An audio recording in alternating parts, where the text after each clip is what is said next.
to Outside the Box / Cosmic Blueprint / Open Forum / Anything Goes Saturday night. Yours truly, Creative Gaia here, with, of course, co-helming the board and the show, Tony Z. How are you, Tony? Yeah, rushed off my feet right now. We've got some really incredible information coming through, and there's a lot to it, but I'll try and get into it a little bit further into the show. But it's breaking news that's absolutely incredible. But yeah, it's good stuff. Oh, the Queen isn't pregnant or anything, is she? For crying out loud, that would be shitty, wouldn't it? I'm kidding. Oh, take my digs where I get them, Anyway, board's lining up pretty good here, so I think we'll have a bit of interaction. Had an interesting day, just trying to get a lot of other things sorted out, and actually tried to spend a little time with my guitar, centering myself, and it certainly makes a difference, I do miss playing her, but I tell you, it really sucks when you have to cut your nails down as far as I have to get it on my left hand to get recording properly, but whatever. Oh, the things we do. Anyway, but lots of neat interaction with a few people since last night, and of course during the day today. It is quite wonderful to see people getting it. They're starting to get it. They're getting the concept. That's all I need.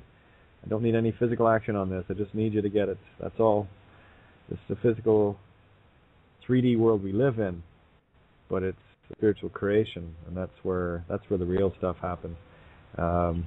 Again, we'll use. I think I'm going to do another essay called "Chicken or the Egg," which came first. Well, obviously the bloody chicken came first because it'd be awful hard for an egg to lay itself. That was, for me, it was always a bit of a conundrum.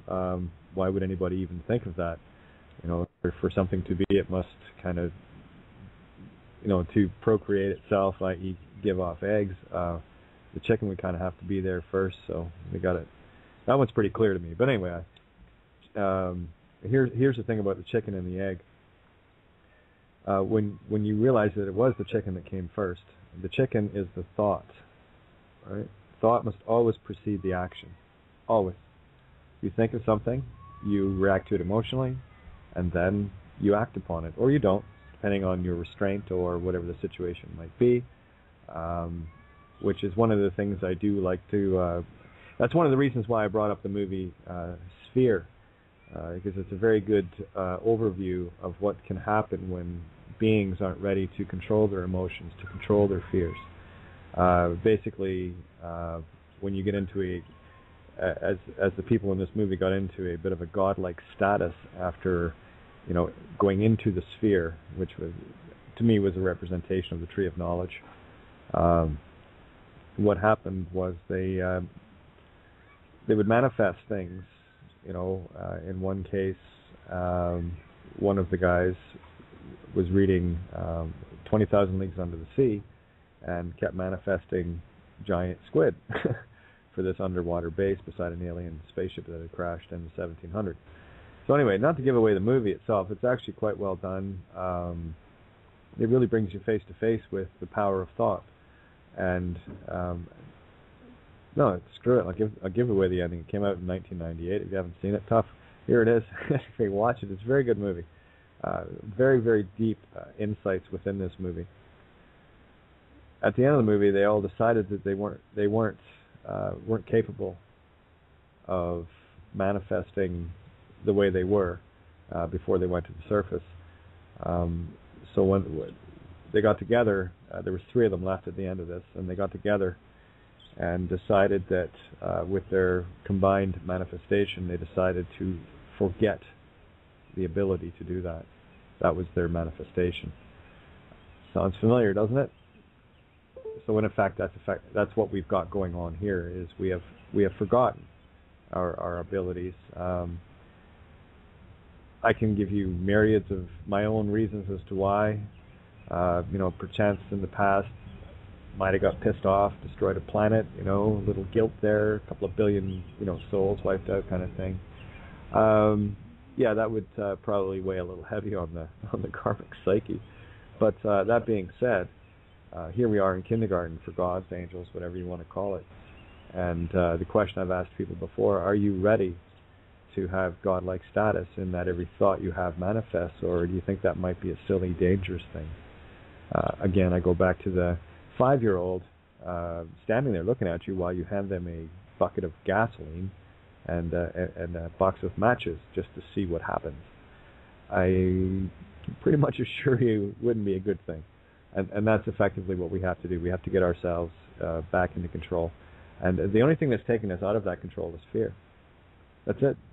I mean, with all the quote, negative, unquote, emotions that we can experience, fear is by far the most controlling, and it does encompass the other ones. It will involve hate, it will involve anger, envy, greed, lust. Fear envelops all of those. Whereas courage, being the virtue to that vice, is quite the opposite. And you'll find that the stronger you get, the more gentle you are. Unfortunately, with some of the people on this planet, they kind of got that backwards. But then there's people like David that can throw a little stone and knock down Goliaths, and we have a tendency of doing that on a regular basis. So the point being is this: the thought has to come first. Without question, the thought has to come first. It's like thinking to go out driving somewhere. Well, you're going to have the thought, then you're going to take that body, meat stick, you're going to walk it to the car, you're going to get in the car, turn the key, and go, right? But the thought was the precedent that was set. It was the intent that you had to do, that you felt you had to do something, so you went and physically manifested through that with the means you have, the bodies. Nothing was going to happen until you thought of it. You could have the thought of turning the TV on, then going to the store. It doesn't make a whole lot of sense there. So again, it's about aligning our thoughts with our intentions, right? So that when we have the idea, we put intention and emotion onto it, hopefully positive, and then we work our way through it. The action always comes after it. It's like this: before you sign a piece of paper, you must have already agreed in thoughts. In spirit, that's your spirit, that's you, that's the higher self. You already thought that you were going to do that, and that's why the signature is only proof of the intent. If you weren't intending to sign it, why did you sign it? So it's a little hard to take that back once it's there, So there's been a lot of things that we've put out there that are, would be seemingly impossible to get back, but that's not the case, you see, because all we have to do is change our mind. They can say caveat emptor all day long until they're blue in the face.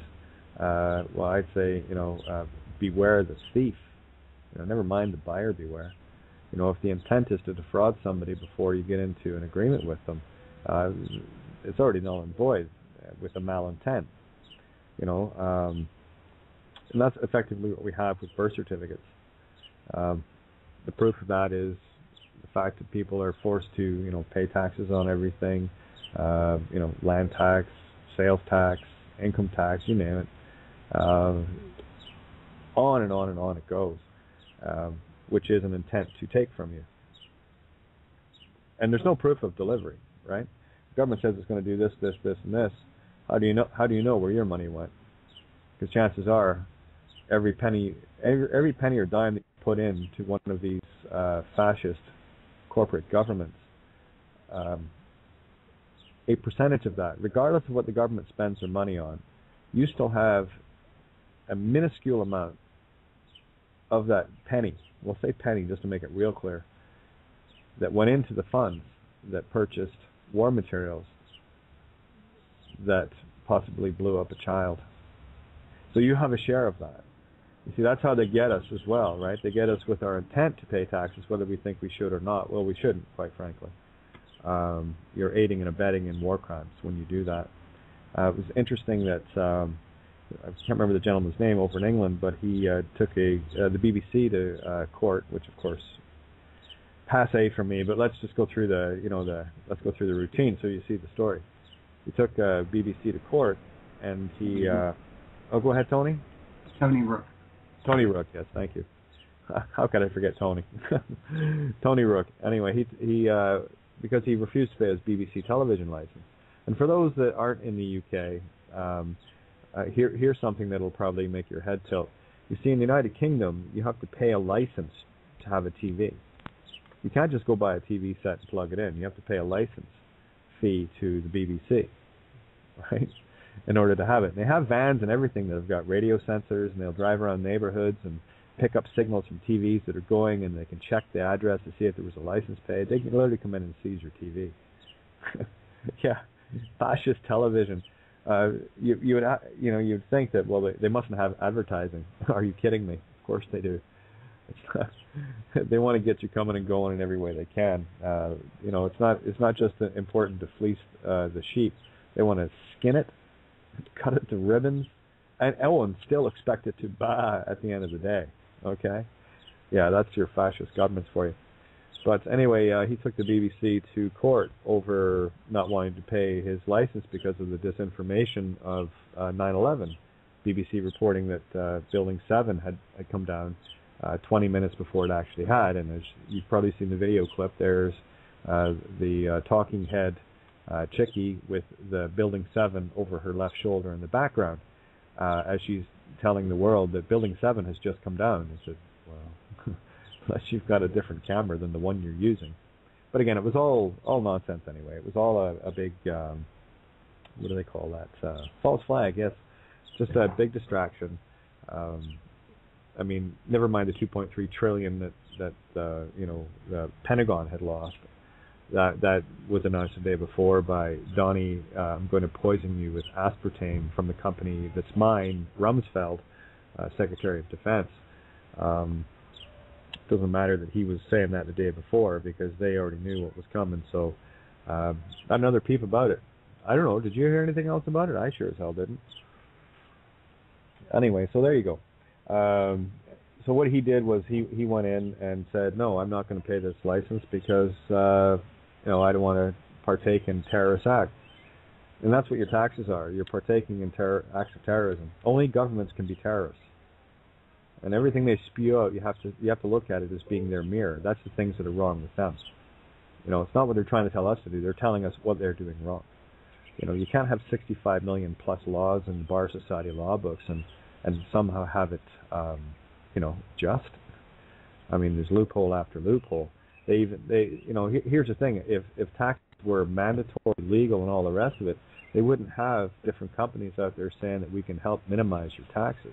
They don't care how much they get out of you as long as they have your mind thinking that you have to do this. That's what they're after. They don't really particularly care about the money. If they want money, they can just print it off the bonds. And that brings us back to the birth certificate. So we can get into it hot and heavy tonight on that, by the way. Oops, I'm just going to check Skype here to see if anyone's got me. Oops. Oh, Gary left.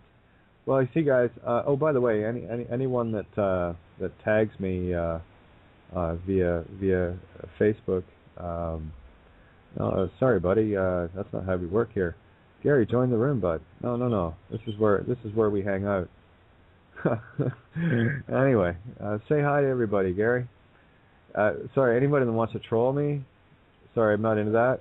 I'll just add you to the room, and you can play with all of us. Sorry, no one hides in my world. Yeah. Oh, by the way, Tony, thanks for that little clip of Bill Maloney, the one with him. People wondering how I'm doing clip. It was beautiful to see this guy that's in the face of all the pedophile rings, and he's just shoving it right up their nose. It's beautiful. Absolutely. Doing a wonderful job. Absolutely is. Anyway, before I get into this any deeper, do you want to maybe start talking about your breaking story here, and then we'll see how this all ties together? Oh boy, what a story. Okay, I don't even know where to start with this one. I've just come across a clip, I'll say just hours ago. It's taken me hours to research it. But it ties in everything that I've learned about astrology, harmonics, ley lines, energy grids, ceremonies, magic, false flags, numerology, harmonic, sacred geometry, frequencies, vibrations, time, historical events, anniversaries, and the Masons and the Masonic situation. It's absolutely huge, and it breaks it wide open. So I think I've said no. It's going to be on the front page of Sync just as soon as I can get it finished, and I'm still working on it now. That is so like you. There's the man of not too many words, Tony Z. There we go. just kidding with you, Tone. Just let me know when you're ready to really kick into it. So, yeah. no worries.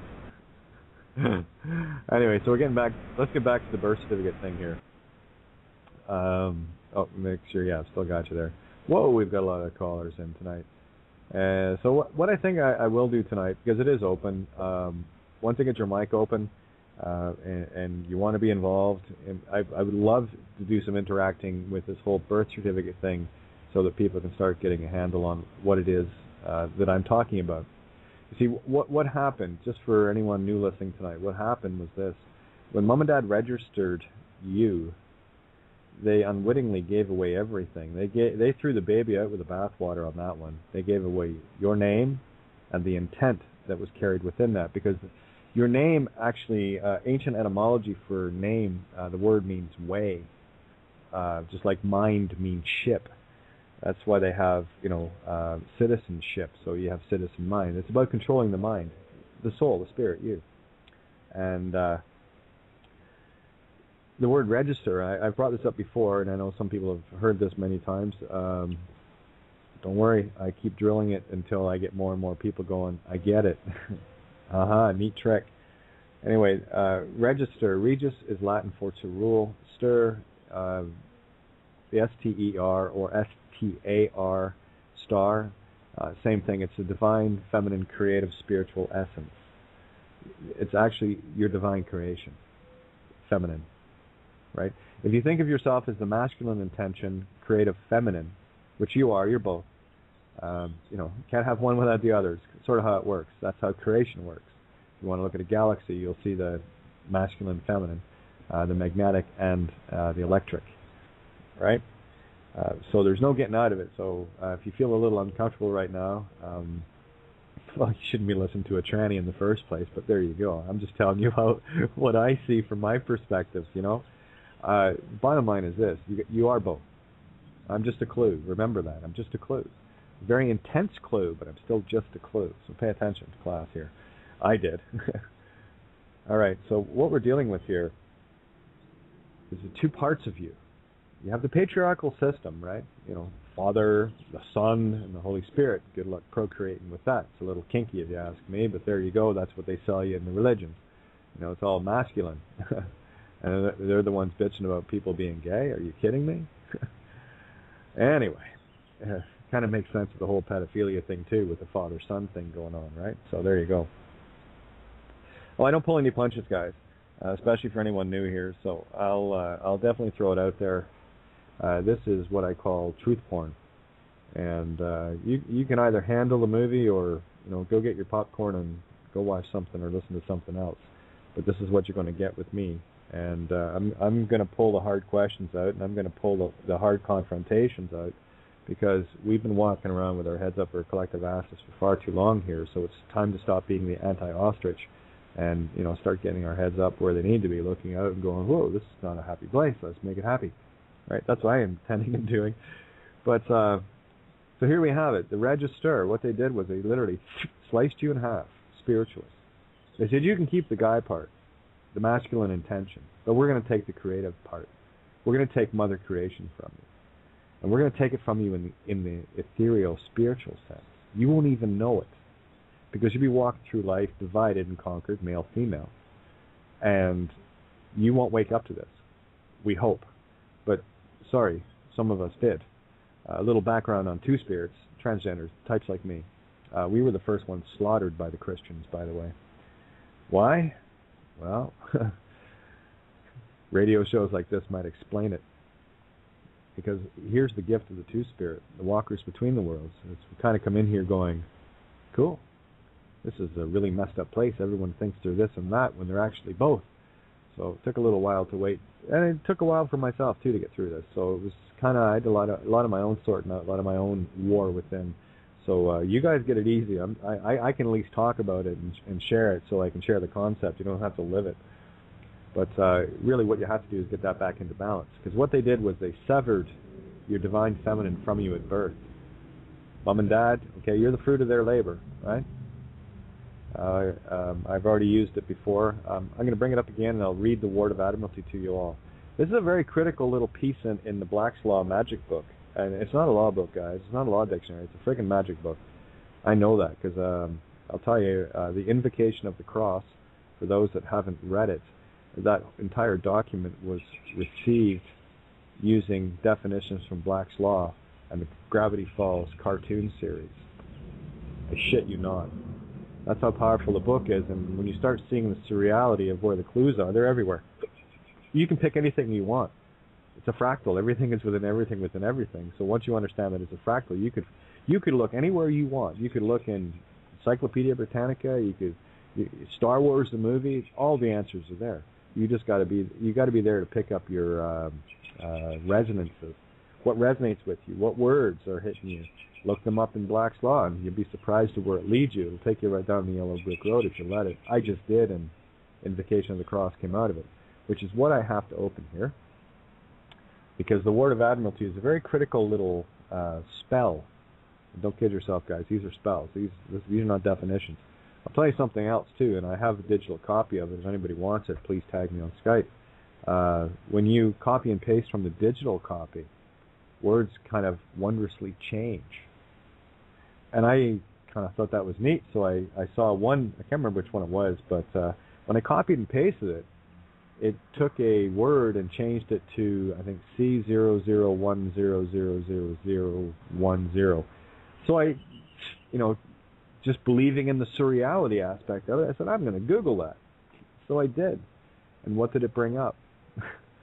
A case regarding exactly what I was looking at in terms of birth certificates and identification. It was a case in Indiana, of all things, and it was something versus Waddles, and that was the name of the pig in Gravity Falls. Just a coincidence, though. This is what you know what, guys? I could sit here and I did shows on this, and if you listen back in around December, November, December, you're gonna get some pretty far out shows. I will assure you. And I'm talking from a very surreal thing, and I'm giggling like a schoolgirl most of the time just looking at this stuff when I was working through it. But again, got through it and thought, okay, well, yeah, we're not in Kansas anymore. This is most certainly Oz. So I learned to look at things a whole lot differently. I looked at it from the not quite so physical realm. Again, I've always kind of been out of that sort of thing, but this one really just kind of took me, cloud 9 and beyond, right? Just waiting for my word program to open. I got to read this to you. Because I'm going to show you how they encapsulated mom and dad and the whole marriage contract and kid into one definition called a Ward of Admiralty. Word starter 2010. Hurry up. Anyway, because what this clearly outlines is universal law as it was papered over. Anyway, by the way, the Invocation of the Cross. It's actually Invocation of Cross, CRSS, just a coincidence. Not like we're, bearing any crosses here. But I'll tell you, it's a Clausula Rebus Sextantibus. That's what CRSS is. And what it is an escape clause from a treaty when there's a fundamental difference that has been made. And I'm putting another document together called Unclean Hands that will outline this. I'm still working on it, guys. A few more things clarified today, and I was listening to a beautiful phone call that Mark Hollywood did with this Deborah chick, whatever her last name was.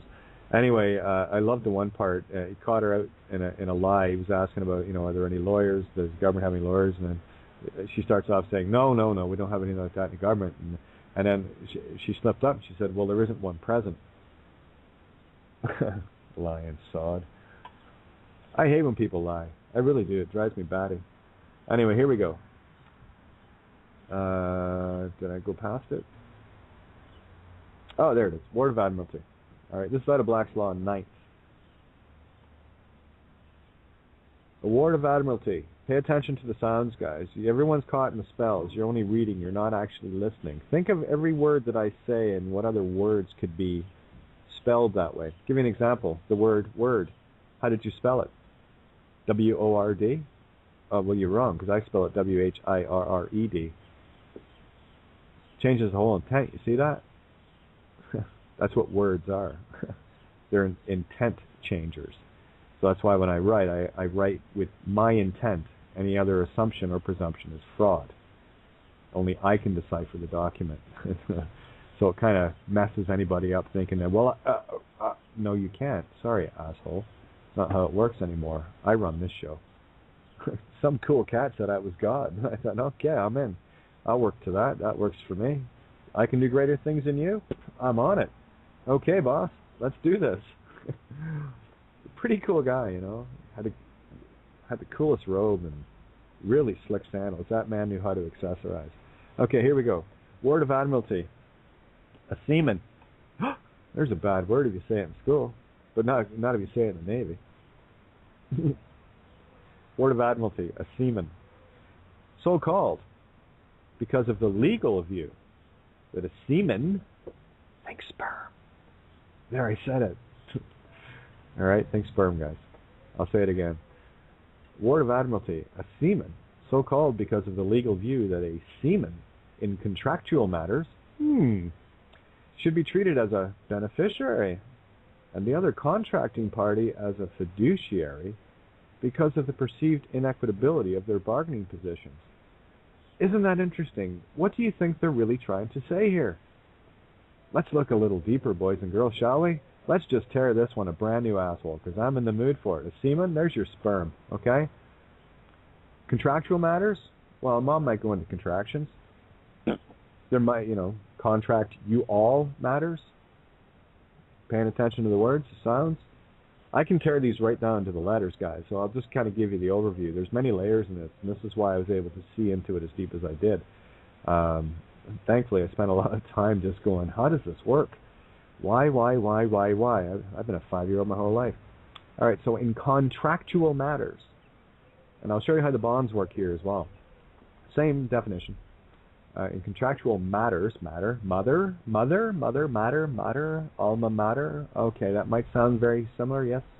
Should be treated as a beneficiary. Okay, so dad is the beneficiary when it comes to mom, because mom does all the contractual matters. She's the one that builds the trust, the 3 bonds. Yeah, it has to be a trinity, by the way. That's what doctrine means, right? Doc means penis, and trine is a trinity, right? I won't tell you what I normally say about the penis trinity. It's basically, think of a document, which is penis you mind, effed in the head. Okay, yeah, that's what it's all about, guys. They're really trying to mess your head up. This is a war on for your mind. Alex Jones did get that much right. There is a war on for your mind. M-I-N-E-D. It has been. And all the gold has been stolen. Time to put some of that gold back in your head, eh? It's been mined. All right. So contractual matters should be treated as beneficiary and the other contracting party, because mom does all the contracting, as fiduciary because of the perceived inequitability of their bargaining positions. Well, yeah, you know what, Dad hopefully did better than 5 or 10 minutes of rolling in the hay with Mom doing all his hard work, and for the next 9 months, Mom just had to build a baby. So there might be a little bit of an inequitability perceived there, yeah? Just so. Because the truth of the matter is, and I've said this on many shows before. Okay, well, I'm not hearing anything, so I was kind of hoping that Tony jumped in there. Tony, you there? Okay, good timing, Tony. I just got bumped off the air. Okay, nice to have backup. All right, Carol, I'm going to open your line, so if I get zapped again, could you please jump in? Be the consummate hostess here. Where are we here? I know I saw your number. I know I saw it. There it is. Anyway, sorry about that, guys. So we're still here. Anyway, so we'll go. Oops, come on, open up. Hello. There you are. Okay. Yeah. So I'll leave your line open. I get bumped again, and Tony might have went out for a smoke or something. Who knows? But whatever. Yeah. So I got back as fast as I could. Anyway, getting into the nitty gritty here, huh? Yeah, it's good. It's amazing how you understand words and the English language so much better than any of us. I mean, the way that you tear a word apart it makes all the sense in the world to me. I mean, it's something I hadn't thought about for a long, long time. Once you get out of school and writing that English lit and all that garbage. Excuse me.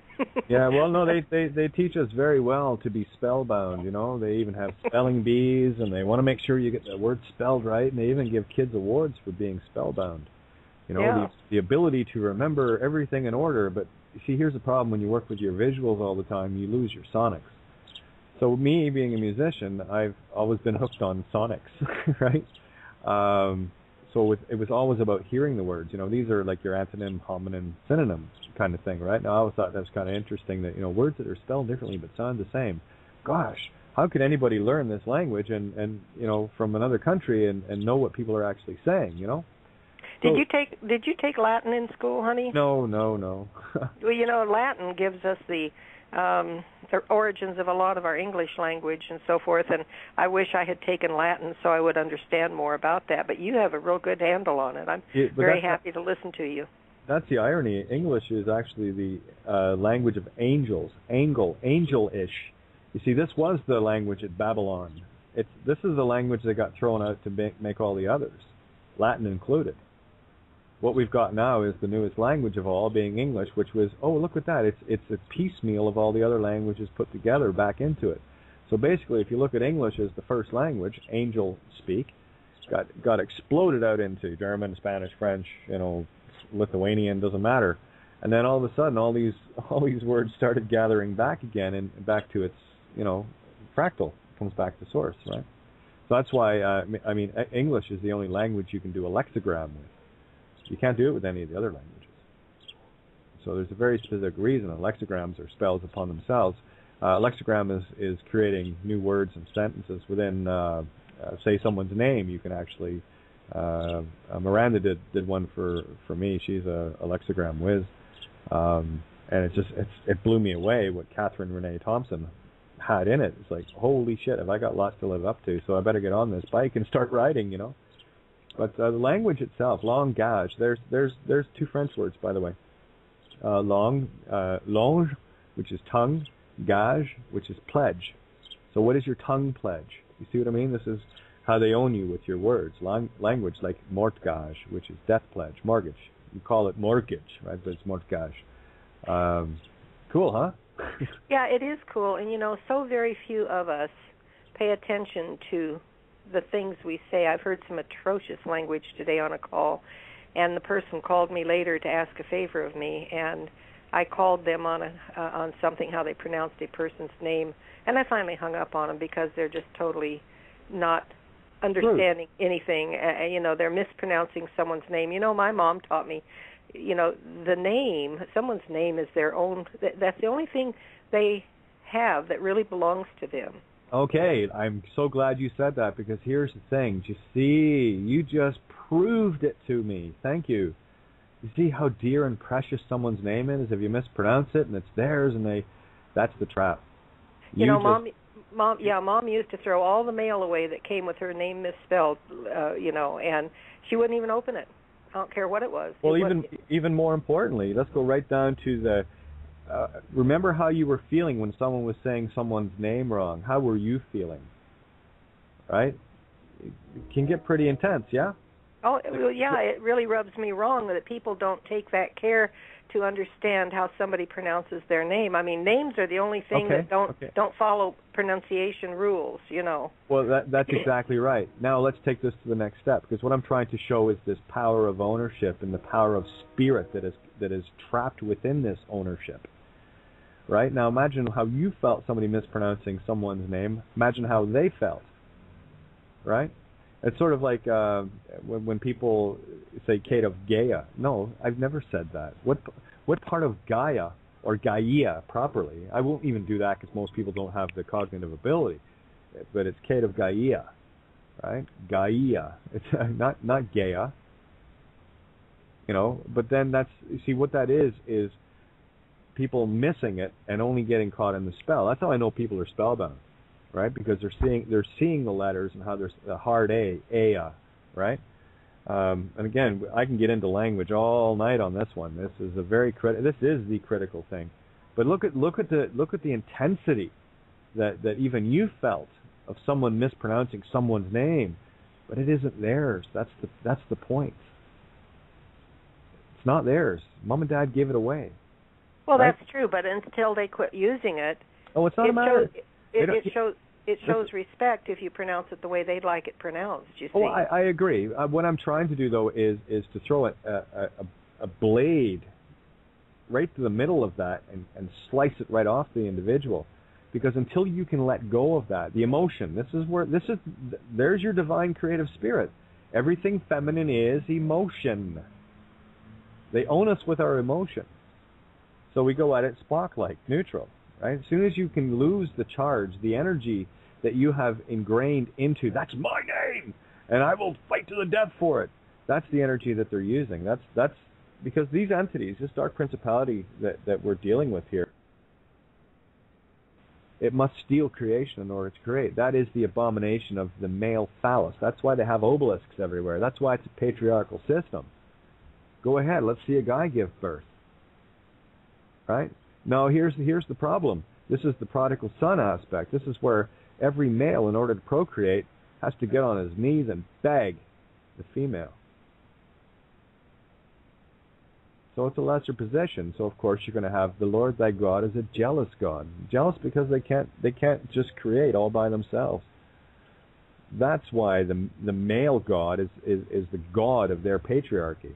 That's why they dismembered Osiris. That's what people have to do. You've got to dismember this.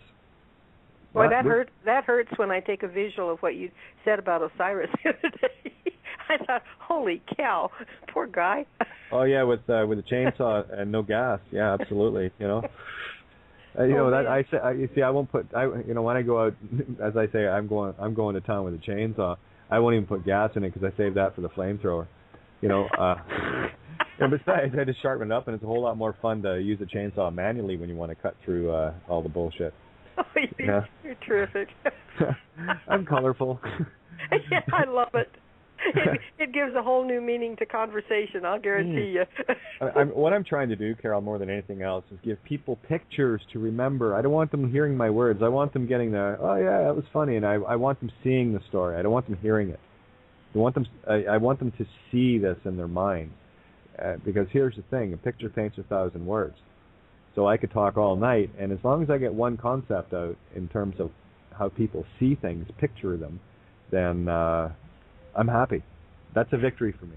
Well, that's very true, and I agree about the pictures. I think they're the most potent teaching device that we have. But people hear things on different levels. There's three modes of learning. One is hearing, the other one is reading, and then the other one is tactile, where you take a piece of fabric and you feel it, You learn through feeling physically with your fingers and so forth, or whatever, touch and so forth.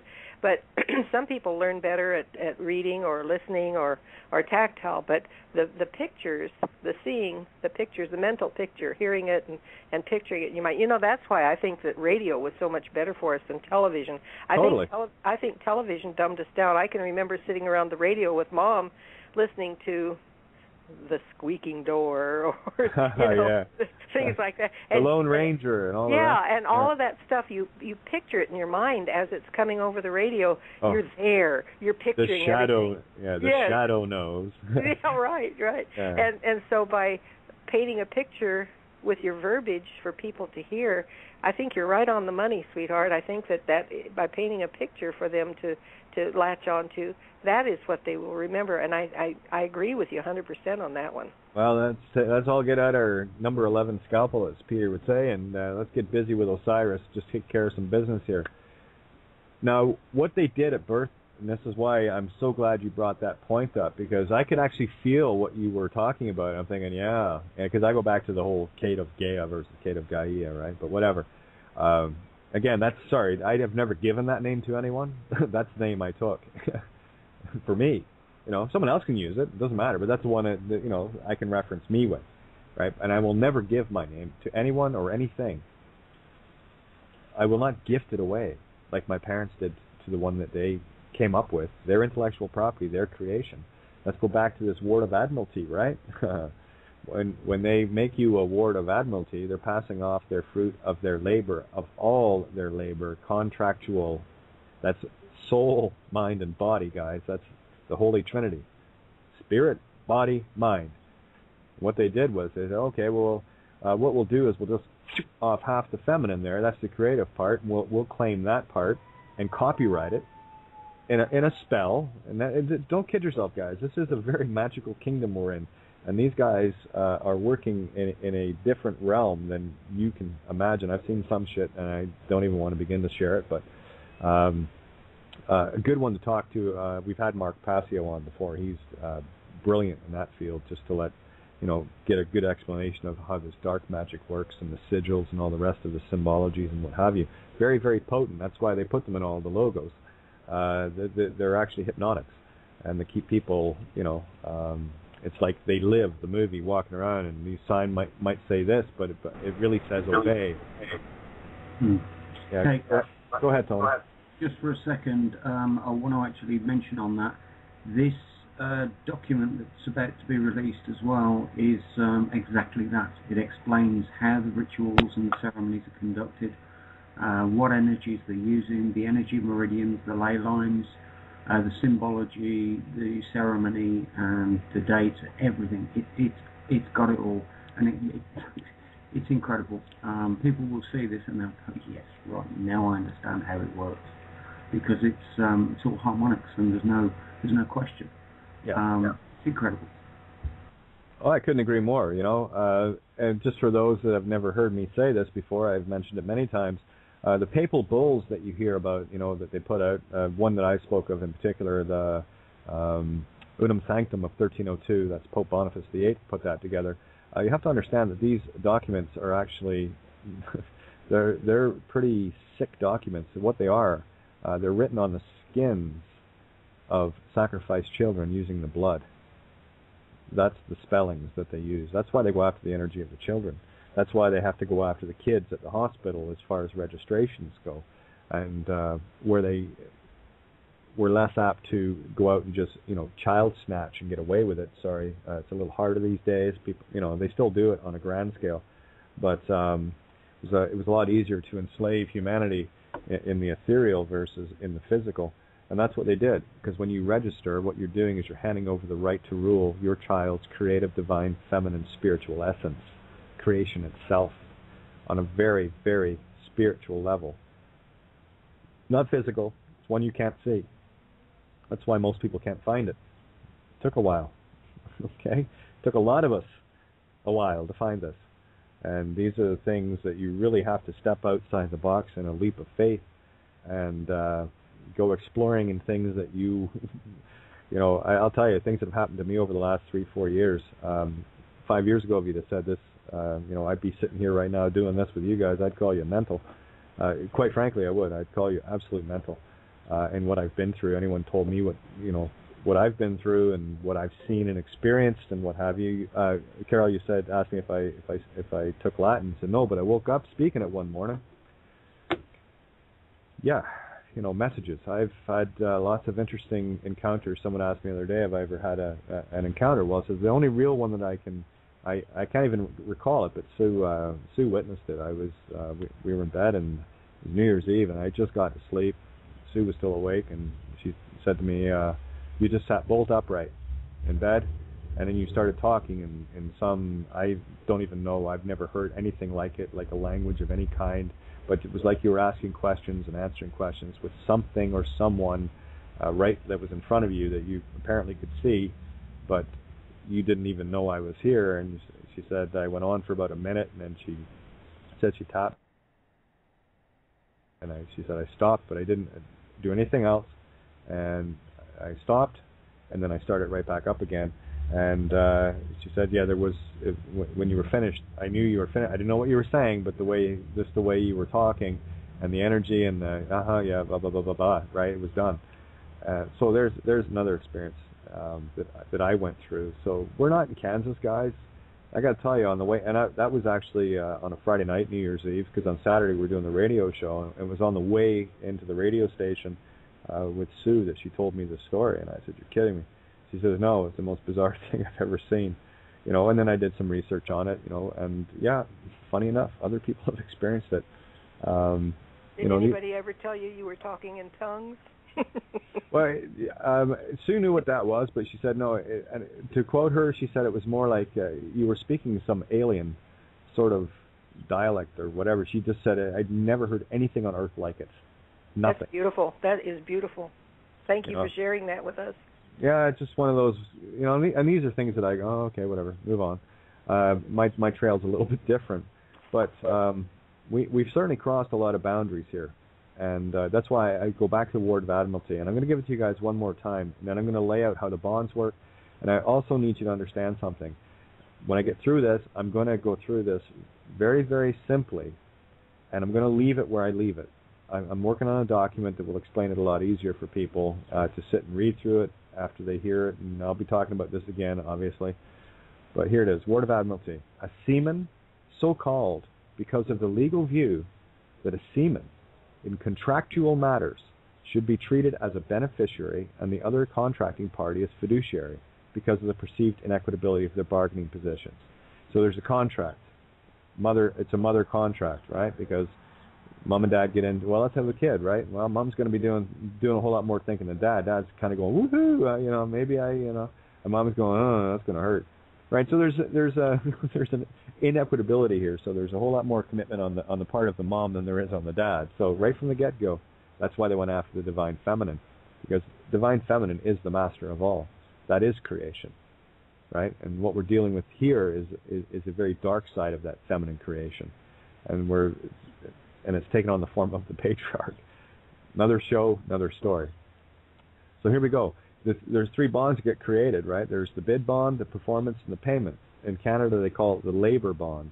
So it's a contract. Mom goes through contractions, right? Contractions. Then she goes into labor, and of course, payment. She delivers the baby. Now look at the word deliver, right? It means to kill. If you deliver something, you're killing it, right? That's why the postman delivers mail. He's bringing it to dead people, not living. That's another show as well, but I'll touch on that a little bit more tonight, I think. Start looking at the words, start listening to them. At the same time, this is show and tell, boys and girls. Everything I needed to learn, I learned in kindergarten. Show and tell was my favorite. Reading was fun too. See Jack, see Jill, see Jack run, see Spot lift leg, and pee on Jill. Those books were a lot of fun as well. Now, you remember the books? They were yellow covers. You remember those? Those were fun. Anyway. All right, so there we go. Now we've got the 3 bonds. Of course, a birth certificate is a certificate, which is a financial instrument. And Mark did a beautiful job with this lady, just up one side of her, down the other. And I love watching government idiots get exposed. And not just for being idiots they are, because, this lady, Deborah, in the position she's in, has to know a few things. That's all I'll say about that. And I tell you, one of the things they do get a lot of training on is how to lie through their teeth and keep this quiet, because this house of cards is coming down, right? Some of them have sold their souls to the devil, quite literally, and are quite happy fleecing the rest of humanity so that they have their better life, Sorry, I'm not going to trade off infinity for for a better paycheck. Not my style, right? Bottom line, birth certificate was created. Name was registered as a result. So what mom and dad did is they gave away the rights to the name. And of course, the name means way, so they gave away your way, your whole meaning, and your divine creation when they did that, because as mom and dad, they're the ones responsible for you. So they literally donate you to the crown. That proof of that is the name is copyright, and that's why you can't use it. That's why, and I will say this, and I know some people do, if you put copyright trademark on your what you think is your name without clearing it first, you're in double deep shit in terms of fraud, because you're trying to copyright and trademark someone else's property. And besides, why are you doing it in a legal fiction world anyway? Right? Get out of the paper, guys. You got to get out of this. That's what I was talking about last night. There's nothing physically that you have to do. There's things that you will do, but you don't have to do this. You need to get the concept first. Chicken, you got to get the chicken before we can have the egg here, right? So we're not having any bacon and eggs here until we get this concept. Not that I'll have either, but you know what I'm saying. Vegetarian, guys, in case you don't know. Anyway, so in a nutshell, mom and dad gave you up. End of story. Right? 7 years, up to the age of 7. After 7, that's the age of reason, by the way. After 7, you're considered lost at sea or abandoned child, which is absolute bullshit, because I happen to remember, the day after my 7th birthday, Mom and Dad were still there, and still lived in the same house. No one abandoned me.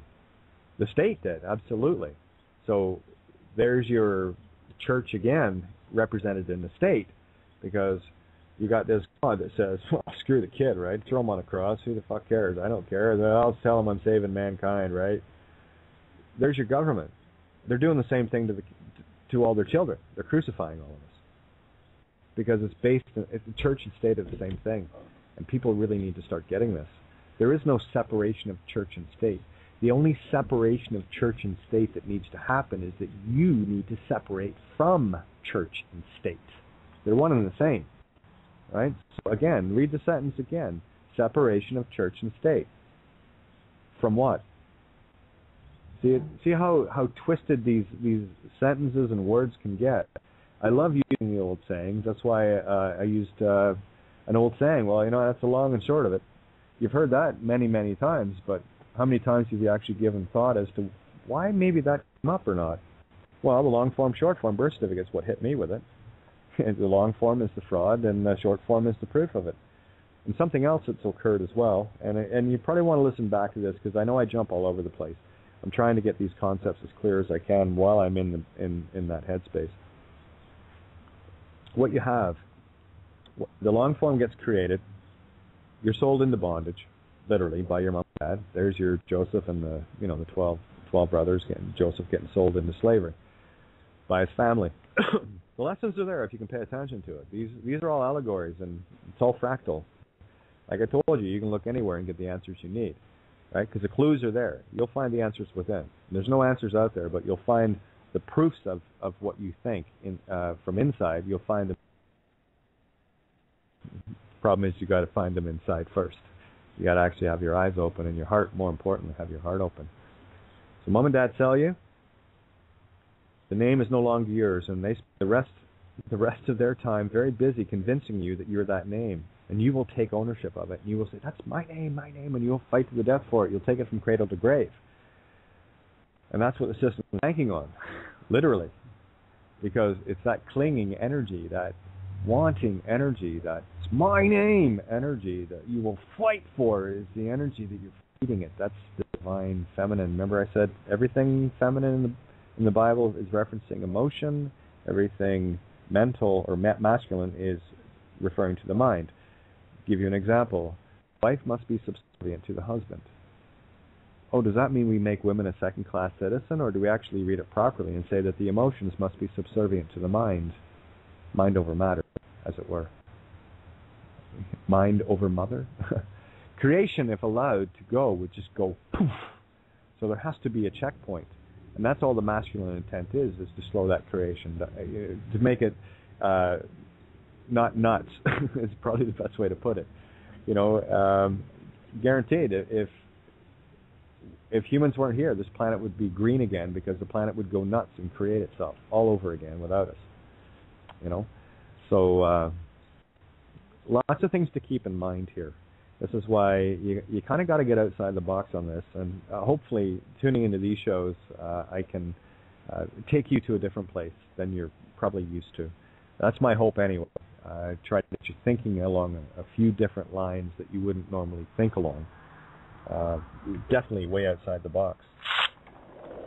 So what's happened here is, because mom and dad aided and abetted us in our own fraud, the system is held free and clear for now.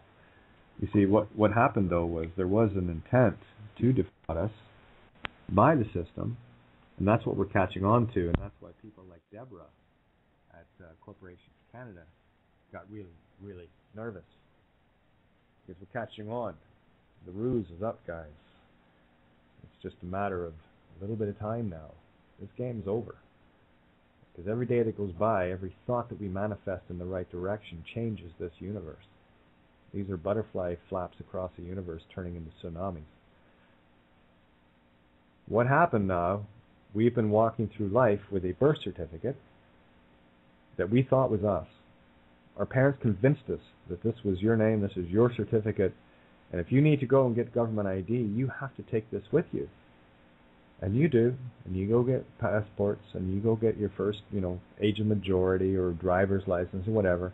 You've got to bring a birth certificate because they need you.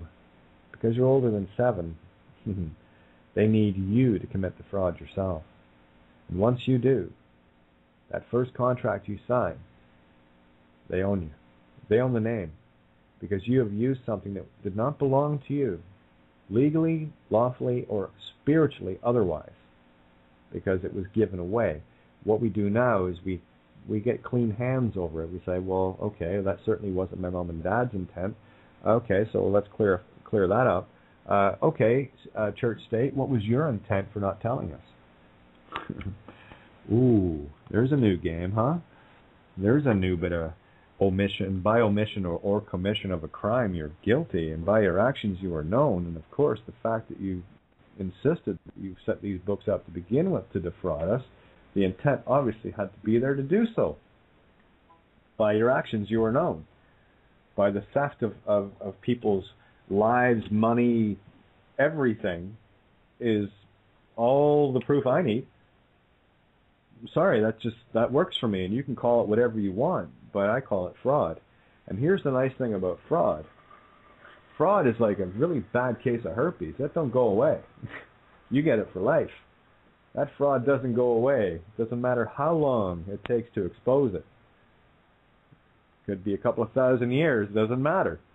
As soon as the fraud's exposed, it's null and void, non-pro-tunc. And I'm speaking on a spiritual level. This is not about finding someone that you have to serve it to look for permission from anyone. I don't need anybody's permission. Here's the rule I apply in my life every day. I get up in the morning like everybody else, and I have to go tinkle. I don't call anybody. I don't call a sheriff. I don't call a chief of police. I certainly don't call a judge or the teacher or anybody else for that matter. I kind of take care of that all by myself. No one needs to tell me anything because nature told me already that you need to go and do this. So I do. Example, in school, I got up one day just to go to the bathroom. The teacher says, "Where are you going?" He says, I said, "Well, I have to go to the bathroom." He says, "Well, you didn't ask for permission." I said, "I don't need to. My body's telling me I have to do this. So I don't need anybody's permission." I walked straight out, not another word. I never, see, look what they do to us, too. They may put up your hand if you have to go to the bathroom. Screw you. Tell you what, you don't want to let me go? I'll go right here. Then you're cleaning it up, and you're going to be explaining to my mom and dad why you're such a bitch or an asshole, right? And you're going to be talking to the principal, too, and maybe a few other people as far as your child abuse antics. These are control freaks. I love the way Tammy Pepperman talks about a lot of these people. And again, her term, she uses the term dyke female. And that's not a derogatory towards gay people. It's coming out of me, by the way. I'm kind of one of that group, the LGBTs. No, it's an over masculinized female that is power tripping. Think of some power bitch in a proxy suit walking around thinking she has a penis, and then you'll get the idea of what a female dyke is. Right, you'll find a lot of them type of girls in the cops and stuff like that, or working in jails and whatnot.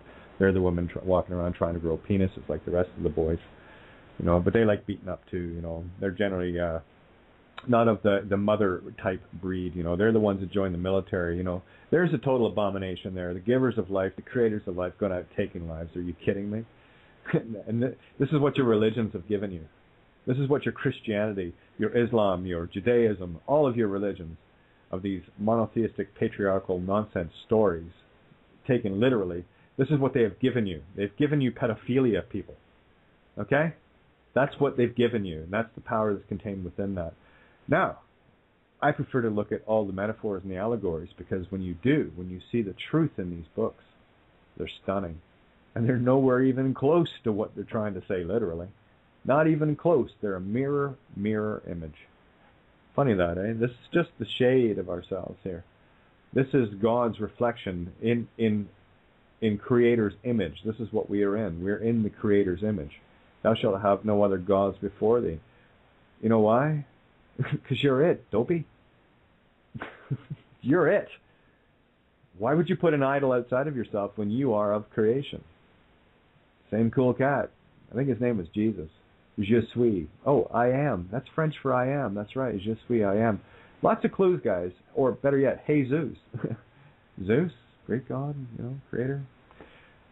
They're all there. Anyway, yeah, he's pretty cool. He said, ye are gods. God is light. Ye are light. Ye are gods. Okay, I can have that. I can work with that. Because I'm part of creation. I'm a little spark of the all spark, just like we all are. We're all part of the same creator. We're all part of the same creation, the same mind. This is a mental universe, right? We are all in the mind of creator. How can you not be a part of creator? How silly if you think otherwise. How utterly, absolutely, ignorantly retarded to think otherwise. Ye are gods. Start acting like it. Please. Make the world a better place to be. So there we go. What we've been doing is committing fraud. We've been using a name that didn't belong to us. This is a tough pill to swallow. This is the big blue one. Like this one you choke on. I know I did. Took a while to get this one down, but anyway. When you use the name, you walk in and get any form of identification, you have created a false certificate. I'll give you an example. It's right on the birth certificate I've got. I've got a copy of each of mine. I had to get them in from the UK. So it's about, I have to be very grateful because people helped me get these. About $230 worth of two pieces of paper, about $230.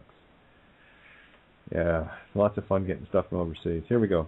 Anyway, right at the bottom of the long form fraud, it says this. Now keep in mind what I just said. When you go out and get a driver's license, anything, doesn't matter. Let's say passport, with your birth certificate, you're in fact committing fraud, and you've committed your first act by using something that didn't belong to you. They'll tell you why. Here it is. On the bottom it says, warning, a certificate is not evidence of identity. Okay, well what the hell is it? There's a good question to ask, right?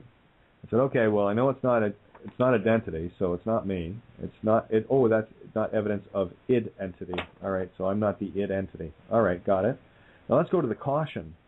There are offenses relating to falsifying or altering a certificate and using or possessing a false certificate. Anything that you get made with this is a false certificate because it is based upon this document. This is the root of all evil. Money. This is where the money begins. Money is the root of all evil. Okay? So it's pretty clear cut. So if I go out and get anything with regards to identification whatsoever, I have in fact committed fraud. So when I walk into a courtroom, I'm walking in with unclean hands. Do you think I stand a ghost of a chance in terms of my dishonor versus theirs? Well, one, I shouldn't be there because I'm answering for a name that isn't mine. That's one. Two, I'm interfering, third-party interloping into matters of state because if it's crown property, it's crown versus crown or state versus state. It's got nothing to do with me. So I'm third-party interloping. That's a crime as well. It's fraud. Okay? The list goes on and on. I mean, I can go through USC Article 18, and I can see a whole lot of offenses here, So yeah, there's no wonder they walk around and beat people and jail them and all the rest of it, because as far as they're concerned, we're all a bunch of criminals, and they set the trap, okay, and we chose to play, right? We don't have to play, but we chose to play. So here we go. Let's take responsibility for our choosing to play, shall we? It's not rocket science. So you chose to play this game. All right, fair enough. So did I. How do we get out of it? Well, one, we need to reclaim our divine feminine. All right, that's fairly easy in the mind to do. Once you realize that the name isn't yours and you go, oh my God, I'm a criminal, and have been my whole life, then you've absolved yourself. Now we go to the other side of it, and in the intent that Crown and State, Church and State had in committing this fraud to begin with. There was no disclosure. And of course with courts it's always about assumption and presumption or presumptive, and of course contempt of court. Contempt with temptation of court. So you're actually, that's what tempt means. You're going in with temptation. You're tempting the court. You're aiding and abetting the court to see if it will commit, fraud. knowing, and they won't. That's why you can't speak there. That's why you can't speak there, because they know if they let you speak there, they're actually committing fraud. That's why they have lawyers. That's why you have to be a client or a ward of, a child, a ward of the state when you take on a lawyer. That's exactly what happens. Of course, the lawyer speaking for you is the one that actually should be serving the sentence because they've taken full liability and responsibility, but they don't tell you that part. You might want to look up Article 15 here in Canada. That scares the shit out of them, by the way. And it's a fact. I prefer to go a whole lot deeper. I don't want to make it on case by case. No, I want the whole fucking thing down. House of Cards built on sand, boys and girls, so let's just get a big huff and puff and blow their house down. Here it is. If you grasp what I'm saying, and you start to get an understanding of it, one cannot be expected to do the impossible. So how do you get around without ID and all the rest of it? Well, I'm not saying to do that. I mean, there are individuals. You might want to go over to notacitizen.com. It's in the U.S., by the way. There's a gentleman there that outlines it very well for you. All he travels with, same as me. I just travel with a birth certificate. You see, because here's the thing. Again, this is what I do. This is what other people that know who they are do. This is not saying this is your get-out-of-jail-free card, because you've got to get this mentally first. You've got to go, oh my God. You have to have that OMG moment. OMGOMs, as I call them. And if you haven't had the OMGOM, you stay the course, play it safe, don't make yourself into a target. Because, I mean, you've got a bunch of Manchurian candidates running around with tasers and guns and badges and hats, okay? They are Manchurian candidates. These guys or girls are trained with trigger words. Blah, blah, blah, Freeman, and they explode, right? You short them right out. If you want to stop that whole thing going, what the hell is a Freeman? What's a sovereign? What the fuck are you talking about? Never heard of those. You want to spin out a program, that's how you do it. You just tell them you don't know. What the hell are you talking about? All of a sudden they haven't got anything to pin on you because they don't know what it is either. Neither do we. Why are we saying it? And they explode. Right there in the street, they'll explode. It's beautiful to watch. I just love that deer in the headlights look, man. I'm telling you, I've had some fun. Looking at some wannabe, here we are trying to talk to people with an IQ of a bag of fucking potato chips, That's what you're dealing with, guys, right? So, these are dangerous. A lot of these guys are dangerous, especially at the traffic level, right? That's the lowest form of cop you can find, right? And if you've got an education, they won't hire you. They don't want people that can think for themselves. They want programmable robotons that can be perfect Manchurian candidates when you get them into class and you run the Delphi technique on them, It's just group hypnosis. And that's what you're dealing with these guys. You're dealing with group hypnosis. And you don't know the trigger words to get them out of it, but you certainly have the trigger words that will get you hurt. But that's why I say if they start using words like that, you just go, what are those? I've never heard of those. That'll short them out. Hey, if in doubt, play stupid.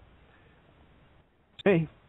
It's a good trap you can set for them too. I do it all the time. Not that I haven't seen any of these guys. Don't plan on it ever again either. But it's not in my universe anymore.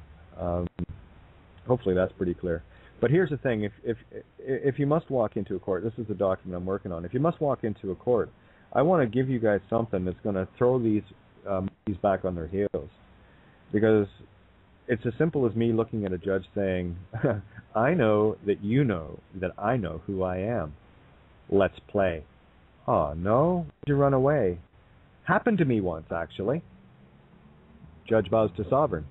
The video. And I got to say, I've looked around. I have not found another video or know of any other human being on this planet that has ever had that happen. So I must have done something right. And I know I did, because that video I still garner truth from it. 2.5 minutes of, oh my God, there it is. And that's really the universe delivered me a gift that day. And you. And just because I'm the meat stick standing in the picture doesn't matter. The gift, that was downloaded from Creator. That was not me. That was just, because I got up and I said, okay, Creator, you're in gear. I'm just going to stand there and you just do your magic. And Creator did its magic. And a judge bowed and ran from the battlefield. Thing was, I went in there with semi-clean hands because I'd already made a special appearance notice. long story. This is going 2.5 years ago. This is stuff you do not do now. Because those layers are all peeled, you'll just get yourself hammered. Because you don't know who you are if you walk in a courtroom to begin with. And if you start acting like you do without what I'm about to tell you, they're going to hammer you anyway. All right? So there are ways to terrify these guys. And don't get me wrong, and don't get yourself wrong here either. A lot of these guys that are in the system didn't know what was going on to the level that we do. There are only a very few of them that are running the whole show, right? They're the ones that are keeping. That's why you have judges getting. In one case, we had a gentleman lawyer. Every time he filed paperwork, a judge died. To the total number of 12 judges here in Canada. They will off their own. The ones that don't know what's going on. So there's your proof, right? Because there's ones that know enough, but they don't have the whole picture yet, and they're kept pretty much dumbed down from. I'm talking judges here, okay? It's only a handful of them know what's really going on. And trying to remember the name of the judge that from the Montana Freeman group. He ended up dying in jail. He was leading up that group. But anyway, there was a guy. That was one of the guys that broke ranks and let a lot of information out. Find out more than he was probably allowed to find out. But there you go. So hopefully that's pretty clear. So what you have to do now is get the concept that the judge or the court or whatever, the only question you have to ask now is, okay, well, who owns the name? This belongs to the state, right? I don't want to be third-party interloper here, and I certainly don't want to be in contempt of court to try to tempt you into dishonor here. This is a situation that's very precarious for both of us, you know? And I even had the judge say that the last day I was in. I said, thank you, everybody, for a great job. And this was a very, very tricky situation that we had to deal with. He said, no fucking kidding, buddy. I just chewed up 2 judges before you. That's why you wouldn't let me talk.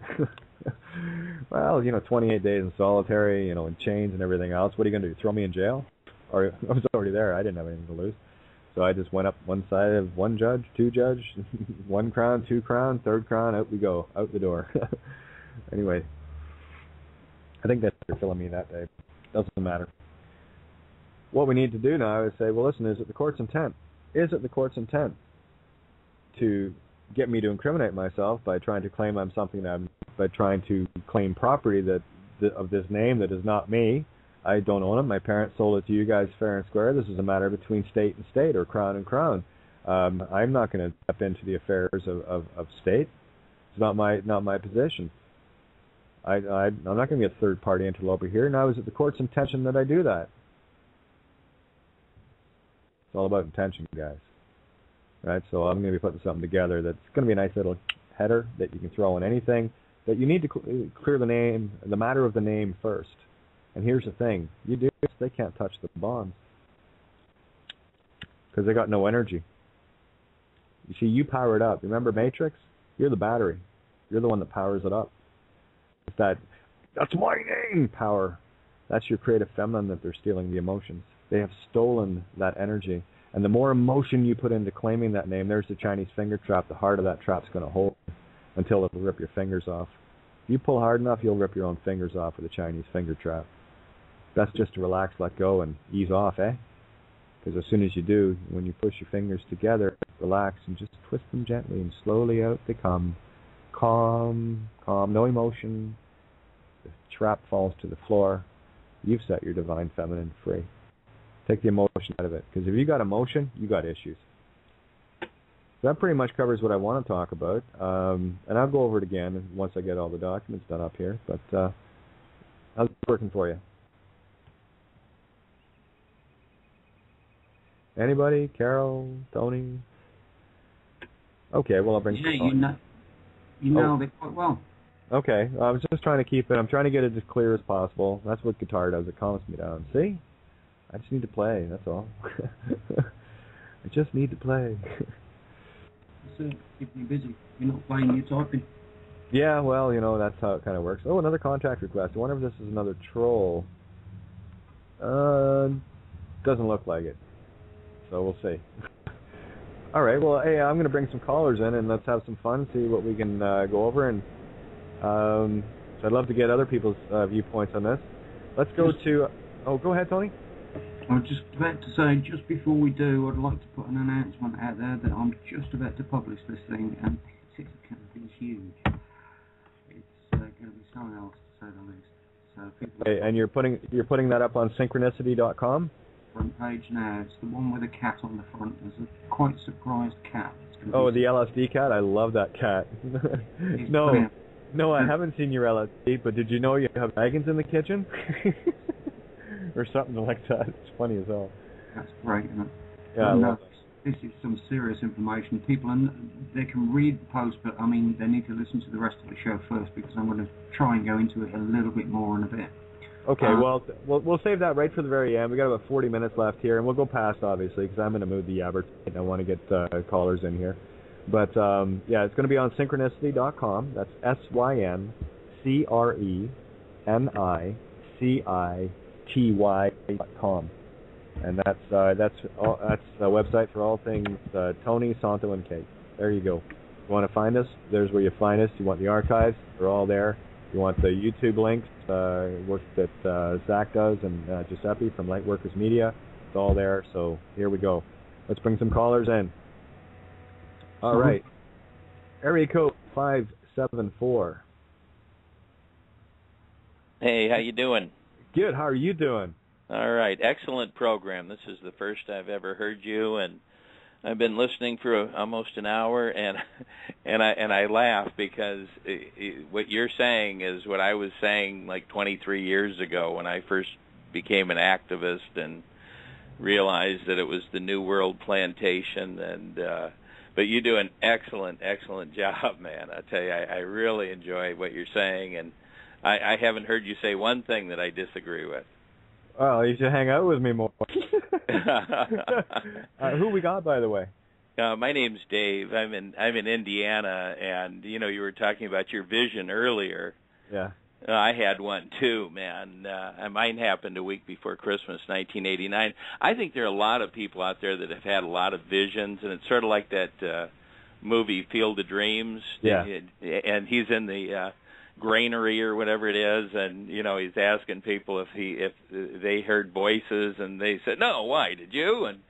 And I think the point of that part of the movie is that everybody's heard them, and everybody's been afraid to admit it. And I think it's just great that you've admitted it. You should hear what I admit on the air. Oh my God, that's nothing. Well, you're really fortunate because I had my vision, like I said, a week before Christmas, '89, and I turned into a raving maniac when I realized that we were getting screwed as bad as we are. And but I could have never told people back 23 years ago about a vision. I had to just keep trying to get the message out that was given to me during my vision, and I've been doing it ever since. And but I'm just thrilled that people are finally going, hey, I had this weird dream the other night, and this is what happened. And I think we're waking up to the fact that we are vessels. We are, we are being used. And I totally agree with you about God. You are God. I am God. We are all God. And genetically, it's not hard to figure out because we know that genetically you have a piece of your father in you and your grandfather and your great-grandfather. All the way back. All the way back. And it doesn't matter how you think we were created. You guys can fight about that till the cows come home, but we were created somehow. And we all have a piece of that creator in us. So, well, it's a DNA. That's a harmonic, right? That's a harmonic put-together of energy that builds everything. Those are the building blocks of our imagination, if you will. No, sure. And it's amazing that we have the computer technology now to figure it out. I mean, who would have ever guessed this? We could have never even perceived that something like that, brought us all together, that we all have in common, if it weren't for the technology that we have today. And now there's the mirror, Dave. And this is where I really want to make sure people are very careful with this one, because you're absolutely right. If it wasn't for this, we had been dumbed down to such a degree that we couldn't communicate. But what the technology is teaching us, it's not gifting us anything but the teaching and how we're supposed to do this by ourselves. And I'll give you an example of it. And everyone's done this. Everyone that is listening right now, this has happened to you. I know it has. That you've went over to pick up the phone to call someone, And when you pick up the phone, it hasn't rang yet, and the other person's on the other end of the line just calling you. Absolutely. Absolutely. That's your internet. Okay, that is your internet. You didn't need a computer for that. And this is the reality I'm trying to bring back. And we're using these tools because that's what they are. They're tools. They're not crutches. Okay? Absolutely. I don't want people to think that this is it. No, I'm trying to bring it back home to where we're supposed to be playing telephone without opening our yaps. And we need to listen to those visions. We need to hear them. But you know, we're so enslaved with this New World Order bullshit that we're running around. I gotta go get my driver's license. I gotta pay my sales tax. I gotta, I gotta pay my property tax. I gotta, slave. Yeah, and when they control your money, they control you. And like you were talking about earlier, which is so true about the name and on the plantations. They just branded their slaves and what they've done here is they've given us all this paperwork that follows us around, and we can't do anything unless you have this and that, and and it's all about getting a piece of the action. That's all the whole thing's about. Well, and you nailed it there as well. What we're dealing with are pieces of paper that were created for slaves. Right. During the slave trade, when you couldn't bring your slaves to market, you brought documents and you traded them off that way. And that's how they were doing human trafficking, because the birth certificate is just proof of human trafficking. And that's that phone call that Mark had made. I'm not sure when he made it, yesterday or the day before, to the Corporations Canada. I was waiting for him to say, well, are you okay with the fact that Corporations Canada is active in human trafficking? Because absolutely. He said to her right on the phone, he said, listen, I've tracked my bond through the QSIP number back to Fidelity Inc. in New York City to a bank account. Okay, so how is this not money? Absolutely, yeah. And of course, she played stupid, but whatever. And corporations, we now are awakening to the fact that corporations are running America. And if you look at the word corporations, the abbreviation, it's CORPS, and we know what a corpse is. Yep. We've got death running America now, and that's why we're all dying. Well, that's the thing with the birth certificate, and I brought this up in shows over the last number of years. The birth certificate is actually two documents in one. It is a birth and a death certificate. The birth is a recorded date that you got here, and the death is the day it was registered. So in my case, I was alive in this realm, in the legal sense, for only 3 days. Born June 15th, 64, was murdered. Hold on. Go ahead. Okay. Keep talking. Murdered June 18th, 1964. So if you want proof of death, there it is. It's right on the same document. You see, the thing that got us into the trap is the very thing that's going to get us out. Had to be, Sure. You have to step into quicksand to step out of it, Well, absolutely, and they're organized. This is organized crime.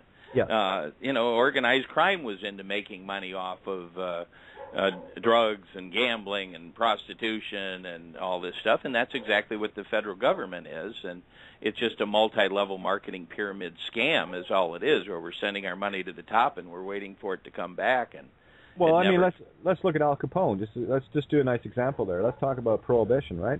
The things that Al Capone did, right? Let's say he was dealing in illegal gambling, in illegal alcohol, racketeering. All black market. All black market, and of course, some of his cronies were dealing in addictive drugs. So what have we got? Oh, let me see. We've got lotteries. Right. Okay. You've got alcohol, drugs. We got alcohol and tobacco. And they're all getting a piece of the action. Yeah. And they're all killed. The cigarettes are killing us. The alcohol's killing us. Down. It's all killing. Now gambling's the new big thing. They're providing so many jobs while people go bankrupt. I've got a good friend. He and his wife just got out of prison. They were pillars in our community. They ended up stealing money, some of their clients' monies. They spent 4 years in prison because they got addicted to this gambling shit, and that's just one story. I mean, they just go on and on. And then you look at the bonds. They're typically a prison. This is where the real money is. The money's out of the prisons.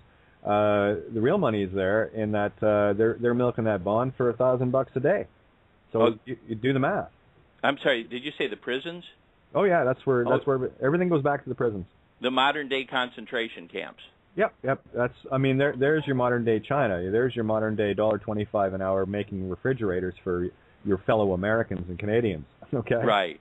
And I became an activist 23 years ago when I first heard about NAFTA. I couldn't believe every person wasn't going absolutely crazy when they were giving tax benefits to corporations to take our jobs and give them to slaves in other countries. And I just couldn't believe that people weren't going crazy. And, and now those other countries are waking up, and what are they doing? They're building prisons so they can house the workers here.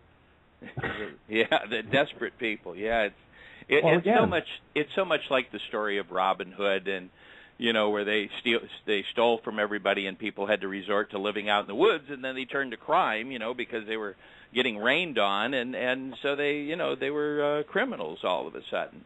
But if you look at the tax system they've imposed on our country and your country, it's all designed to suck the cash out of the communities. And okay, well, let's just say planet to make it easy for everybody. Absolutely. But see, those are the top-down systems that Jesus spoke out against. He talked about the greedy, hypocritic hierarchy, and the same thing holds true today. And he said there will be a day where the last shall be first and the first shall be last. That's what my vision was about. When I had my vision, I was given this new system for everybody. And what it did was it used the miraculous technology that we now have to allow the last to be first and the first to be last, to take that pyramid and turn it upside down. And the information that was given to me was that, God gave us the miracle of the television and the touch-tone phone and the computer, and when you put those three miracles together, you have a communication system that we've never had before, where we can now watch issues that affect our lives over the television, and then any issue that we're interested in, we can pick up any touch-tone phone and use it as a voting device, and the call will go into the computer, the community computer, that will have your ID number. It will verify you as a voter, ask what issue number you want to vote on, press 1 for yes, 2 for no, count your vote, block you out from voting more than once. And we can now have decisions made by the people, which means that instead of, right now we have a system where we have 300 million brain cells in America, and we're using 535, and we know it's a brain-dead system. And, on a state level, you got 6 million brain cells, and you're only using 150, and that's a brain-dead system. Well, yeah, and I've done lots of shows with regards to voting and what have you as well. So that is certainly something that I tell people to stop doing immediely, because what you're doing is you're committing, until people understand what the name is, you're committing fraud at all levels. That's the whole point of nipping this at source, and we need to clean the whole house of cards down. Right. None of it's working. I mean, it's that whole thing about insanity again, doing the same things over and over, expecting a different result, right? And absolute power corrupts absolutely, because as soon as you give somebody this power, that person you voted for it's not the same person. It's an entirely different person. I had a football coach here at Notre Dame. My wife and I were walking into a restaurant one night, and he called me over. He said, "Hey, Dave," he said, "come here." He said, "I got a question for you." He said, "What happens to a person's mind when they win an election?" And I said, "Tom," I said, "let me explain it this way." I said, "You got a toaster on your counter?" And he said, "Yeah." I said, "That toaster was built for 110 watts or volts of power." I said, "You know what happens when you put a 220 into that toaster? When you give it too much power? It no longer functions." And that's what we have. We have dysfunctional people running our lives. And that's why we need to hook up the technology so that we can use as many brain cells as possible, and we can, now start finding the truth as far as what makes the most number of people happy in our community. That's the exciting thing, I think, about, 100,000 people just voted in your community and 80,000 people said they wanted something. And by the time the issue was over, you had 80,000 happy people and you had 20,000 unhappy people. You're always trying to get the most people happy, as opposed to what we have now, which is, every decision they make, you go, boy, I sure wouldn't have voted like that. Well, that's a whole problem with voting, and of course mob rule, as I call democracy, democracy, right? It's a ruling, basically government of the people. It's a government of the people. Well, see, that's the thing is, I am in terms of any form of government, I am an anarchist. Well, you can't have 300 million people without some. No, I realize that, but here's the thing, right? When you have a community that's working together, it's about decentralizing things. It's about bringing it back to communities where, until everyone can get all grown up. We're not going to get that ideal, of course not today, but that is, for me, the ideal to work towards, right? So Mine too. I totally agree. And in fact, in my presentation, I do some radio programs, and on my presentation, I tell people that the politicians have already figured it out, because what they did was they started remapping America with gerrymandering. You guys have gerrymandering there? Not familiar with it, no. Well, it's remapping a district so that they can get more of the people they want inside the district, so they can get more votes and get elected or reelected. So they figured it out with gerrymandering, and the phone company. As opposed to jerry rigging something? Right, there you go. It's the same damn thing. I mean, while we're on that subject, did you cover the word politics? Oh, that's an old one. A tick being a bloodsucker? Oh, yeah. I mean, there's different levels to that, too. Tick and a talk, right? It's time and all the rest of it. Here's the letters for you. Politics, right? P-O-L-I-T-I-C-S. Here's how I look at words. Politics. P is rho, which is in reverse in the mirror. Spirit breath in the mirror letter. Sounds like this. Ro. Okay, it's a rolling of the tongue. Literally spirit breath. O is the representation of creation itself. L is the power of spirit. I is the self with the higher self above. That's why they have the dot, right? T is the note of love. I again. C, which is open creation. S, female kundalini. So every part of that word has an element of power. Every letter has power within it. That's why these spells are so spellbinding. So I had to crack the code right down. Now, I'll tell you here, and all lowercase. I don't deal in uppercase. That's capital. That's money letters. I don't deal in those. Right, so lowercase e, lowercase a. My daughter gave me this clue when she was a kid, actually. Before she go to bed, she had a little Molly, or it was like a doll my sister gave her. And she would play with the tag on the back of it, and as she was flicking it up and down, she would say EA, EA, EA, and she did this for years. That's how she put herself to sleep. And I'm thinking, and I knew then, says, what is she trying to tell me? Because she's just fresh here, right? What did she bring with her? And I figured it out. Okay, EA, lowercase e, lowercase a is 6-9 in the mirror, yin yang. Huh. Hey, these kids are brilliant, and they're good receivers.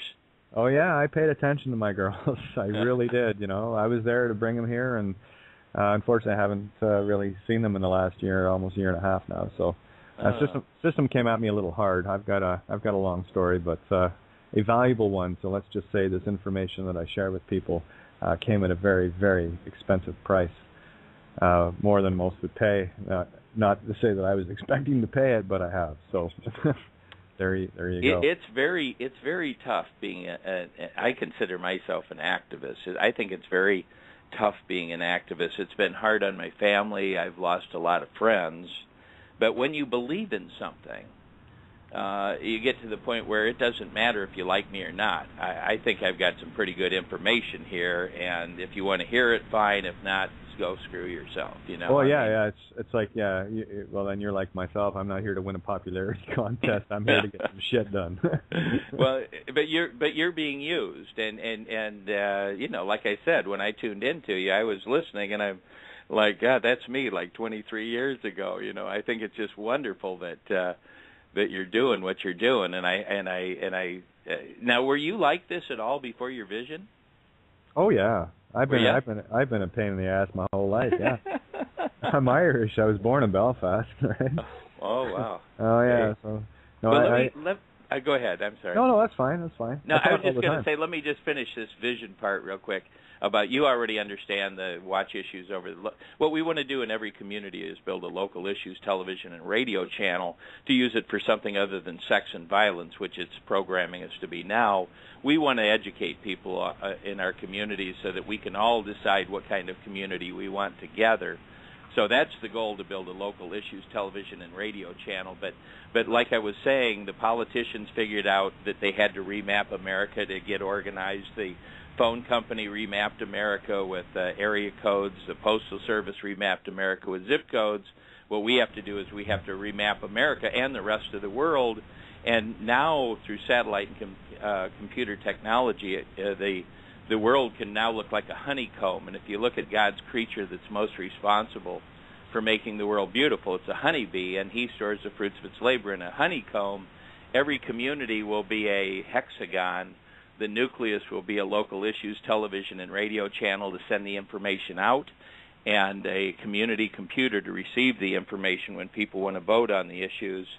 And when we find things that work in our community, we'll share it with all the others, and when they find things that work, they share it with us, and then we start rebuilding America from the ground up. And we start with ourselves, then we move to our family, then we move to our community, and we move to larger areas, but we become literally more in tune cells, if you will, with each other, where we start working together as one body instead of being a virus to this nation or a virus to that nation. Oh, man, you and I think so much alike, it's ridiculous. Well, that's God, I use the same terminology that you use. Well, that's the problem with consciousness. It gets into the consciousness, and we all pick it up. There's our real internet working. Right. It's like when I'm looking through things and I start seeing expressions I use coming up in articles and coming up in other broadcasts. And people coming back to me with things. I've never met them, and they're coming back with the same, what you just said to me. We're coming back with the same things to each other. See, that's the thing about truth. It will resonate. As Mark Passio, I think I do this every night. I love Mark Passio's comment. Someone asked him, said to him once, "Well, I don't believe you." And Mark just looked at him and said, "Well, truth doesn't require your belief." Move along, right? Yeah, and you definitely can't preach in your own land, right? Have you noticed not. that? Oh, absolutely. Well, is that horrible? With me, well, I mean, I've been in music most of my life, and of course, you don't make it in your own backyard. So, I was very well known in my own backyard. That's why I was the threat I was in the city I was in, because everybody knew me, and of course, I start talking, everyone was listening, right? So they had to take me down right quick. But did a pretty good job of it, but they didn't win. You're sort of like Colbert in a way. I don't know what you look like, but you're sort of like Colbert. He's got a real good wit. Dave, you would not believe what I looked like. if you hear the voice, you will. Trust me. Everyone's laughing right now that knows me. Oh no, Dave, you don't know what she looks like. Oh yeah. Oh yeah. See, gotcha. No, I'm whatever. Hey, I know. Whatever. Hey, This. Look, the exciting thing about voting on issues, like American Idol, we vote on American Idol, we vote on CNN, we vote on Fox. We just don't vote on anything important. And that's what I'm trying to do, is use that same, technology so we can have our voices heard. We can start building the kind of world we want to live in. Oh, I see. Here's an expression I like to use. Oh, you're using the tools instead of being one. Right. Very, very good. Very good. Stop being a tool. Use it. Right. Oh, it's a miracle. I mean, to me, they're all miracles. I can't get over this. I'm so old. I used to stare at a radio and then a black and white TV, and now I can take a movie of somebody with a phone and shoot it into outer space, and out of the hundreds of millions of phones in the world, it comes down in the right one, crystal clear, and it's like, God, how did that happen? That doesn't make any sense to me at all, but I'm old. This isn't the world that I'm really used to. But I do know that we're following. I mean, everything's relative. We're going in cycles, and when I look at where we're at and many other countries, we're just repeating what Germany did. They broke the economy. They took over the country. The country tried to take over the world, and everybody turned against Germany, and they ended up in rubble, and they spent, that's another story, and I have the correct history on that, and it's not what we were taught. Believe me on that one. They took that down because of what it was representing. It was actually representing freedom of humanity in a grand scale, i.e., taking out the Rothschilds and the rest of it. But that's another story, another show. There's another story there that most people don't know, and it's quite the mirror opposite of what we have been indoctrinated. You know, victors always tell the story their way, the way they want it to be heard. They don't talk about the evils, and they don't talk about why it happened in the first place. Fact is, Germany did not want to go to war with anybody. They were forced into it. They were coerced by the bankers? Well, yeah, the bankers, and it started with Poland and the pressure with Churchill and all the rest of it. This was a Zionist action, just like World War I was. And here's the irony. Germany won both the wars, literally, until other things were put into play.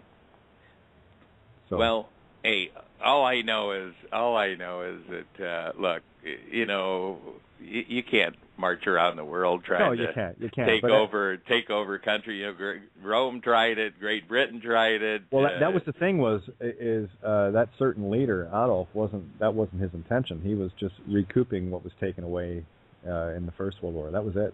He just wanted Germany back. That was it. He wasn't. Yeah, well, somebody somewhere along the line gave the orders to put people to death. So I don't know who did that. That was the bankers. That would be the Rothschilds. Whatever happened, the people in that country are responsible, and the people in America are responsible. And I think one good thing that did come out of Germany is that we learned that if a people in a country don't stand up against its government when it looks like it's going in the wrong direction, and I believe our country is going in the wrong direction, and I think a lot of other countries are going in the wrong direction. But it's our duty to stand up and stop it. And we are. Oh, you there? Did I get bumped? Oh, something happened. Tony, are you there? Can you hear me? Carol? You and I just talking to each other? No. I just let me just make sure. No, something sounded like it clicked there. And have I lost Tony on the board? I have lost Tony, I think. I'm not. Oh, Carol's there. Yeah, I haven't got Tony on the board. Yeah, you're on. I hear you on the computer. Okay, there we go. All right, well, hang in there, Dave. I'm going to leave your mic open. I'm going to bring a few other people in. We got about 12 minutes. I just want to do a quick shout out for Critical Mass Radio. Thank you so much, Paul, Lisa, and the Critical Mass Radio .co.uk. We run the sister platform, Critical Mass Radio Online. And because of them, we are on the air, and literally this blog talk 7 nights a week. I'm on the air 7 nights a week. Was literally donated to us to use, and that's not a cheap thing, guys. I've said that before. So if you want to flow anything, definitely stop by criticalmassradio.co.uk. They've got a donate button there. Help Paul and the crew out. Normally, hosts are required to chip in for their shows and everything else. And Paul, knowing the situation with Tony and myself being all in and skint, said, no, you need to be heard, and gave us this platform. So a most humble and grateful thank you to and all you listeners, of course. All you see, this is the thing about tuned in people. I love when people are tuned into this show, because when they're here, I know they're tuned in. The universe says so. So I'm gonna leave your mic open. Yours is open as well, Carol. Dave, so I'm just going to go down the list here, and feel free. We will be going off the air in approximately 11 minutes, but we roll into the recording, so whatever goes past the hour will, of course, be in the archives. So make sure that you download the archive, because I know some shows, the real gems were in the tailors at the end of it. So we'll carry on down the list here. Area code 25270. Area code 25270. Questions, comments? Just assume that I'm going to say questions or comments when I grab your line, guys. So just call the line in. Just say hi if you want to talk, and silent if you don't. Area code 31384. 31384. Your mic is open. And no comments. All right. Got lucky with you out of the gate there, Dave. we get a lot of listeners that just listen in. So no harm, no foul. I just love the fact that they're here. Area code 70347. 703. Hello. Hey. Hello. How are you doing? Hey. Yeah, hey, I'm good.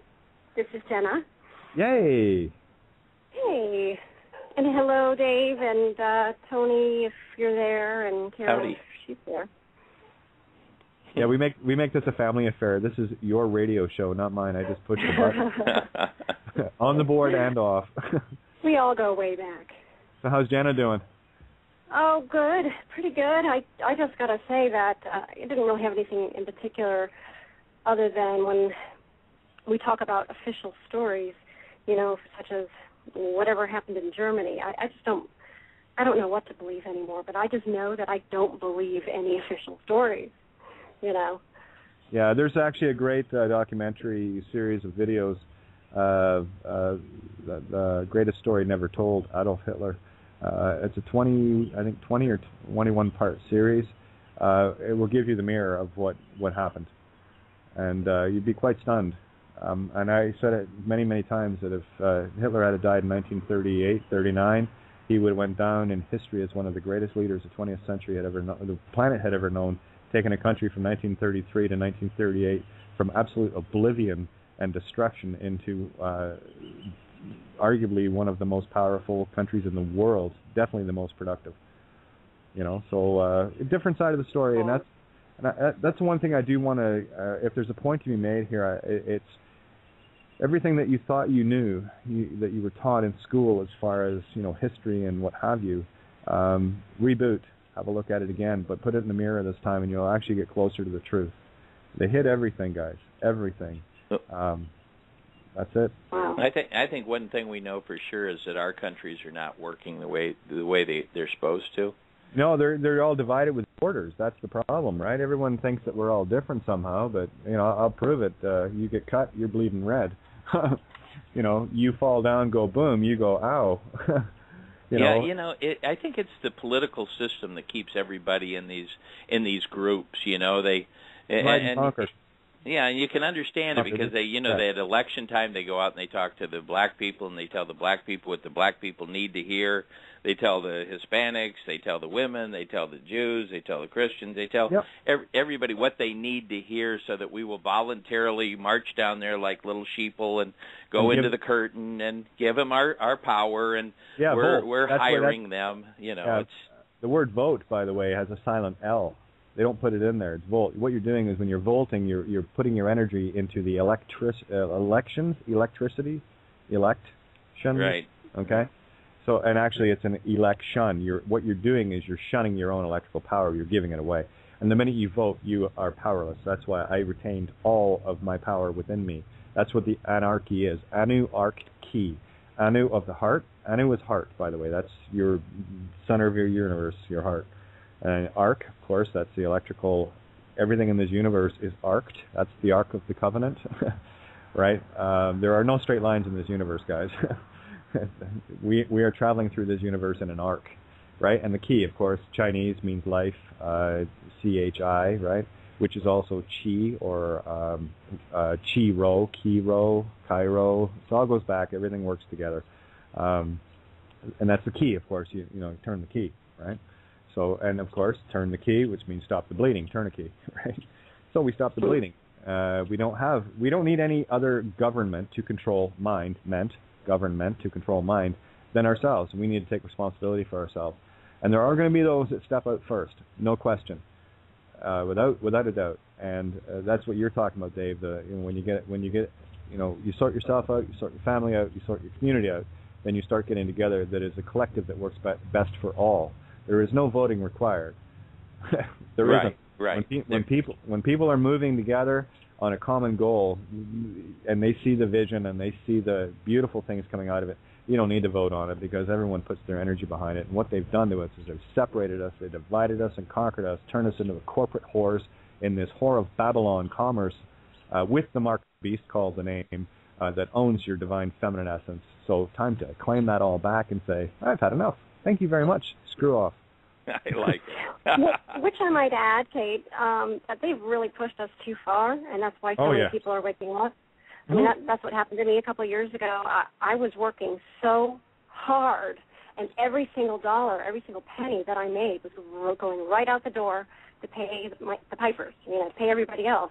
Oh, yeah, paying Caesar, right?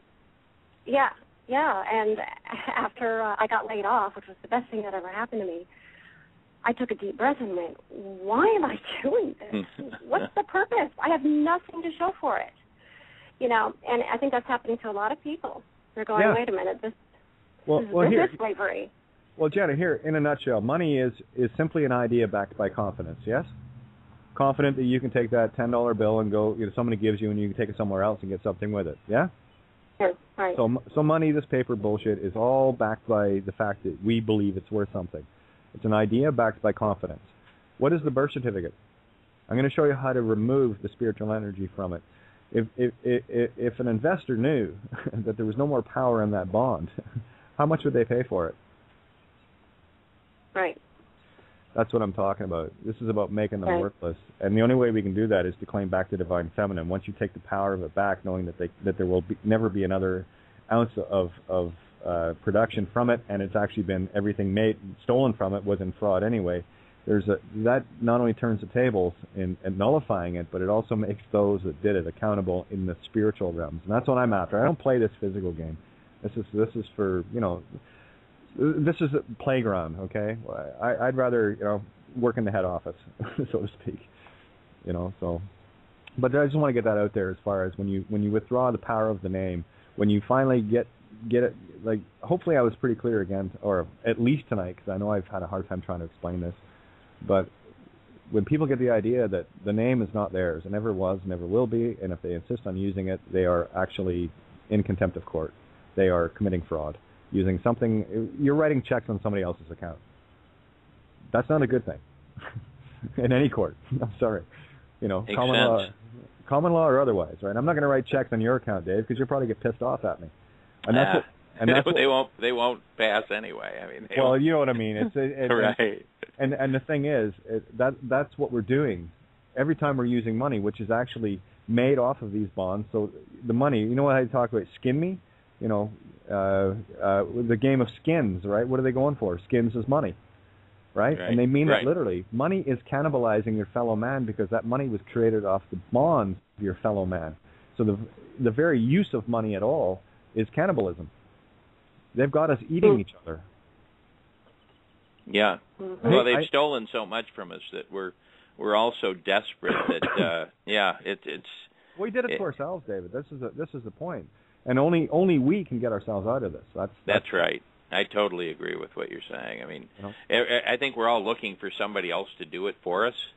But really, it should be up to you to be an adult and decide what kind of world that you want to live in. You know, instead of hiring some politician in this. You know, and it's so fun. I look at the word lawyer. To me, I hear the word liar. That's all I hear. Since we're playing the word games, to me, that's what a lawyer is. Absolutely. And again, the only note that conquers law is T, note of love. Love conquers all. Do, re, mi, fa, so, la, society, T. And by the way, you don't go back to do, right? You don't go back to the money. You stop at love. Right. So, and T, I think T really stands for the truth. Well, T is love. The note, the highest note in the scale, love, T, which is 528 hertz at the 432 scale of A, where it's pitched, and there you have perfect resonance. That's the open letter C, by the way. The note of C is the open heart of love, right? That. I had to pull all the music in as well to crack this language code, and it got pretty blatant. So we're running about a minute till we're off the air, guys. So. If anybody wants in to the show, call in at 661-467-2401. And for those that want to tag me and jump in on the host line, just let me know. And I can pull one or two in with me, and happily. You know, I'm a really, really hard to get along with radio host. You want to party? I think you do just an incredible job. Really, I've listened to some of these programs, and a lot of them are good. But you're really bringing us some information that a lot of people had no clue about, and it's more spiritual to me than that's where I live, right? Gemini. What's your sign, by the way? I'm a Libra. Okay, gotcha. Look at you, Mr. Balance. All right, 10 seconds. We're off the air, guys. So we're going to roll into the archives here. Still no sign of Tony, so don't go away, anyone in the call, because I'm going to roll this as long as we can, or until I run out of breath or drop dead on the deck. One of the two.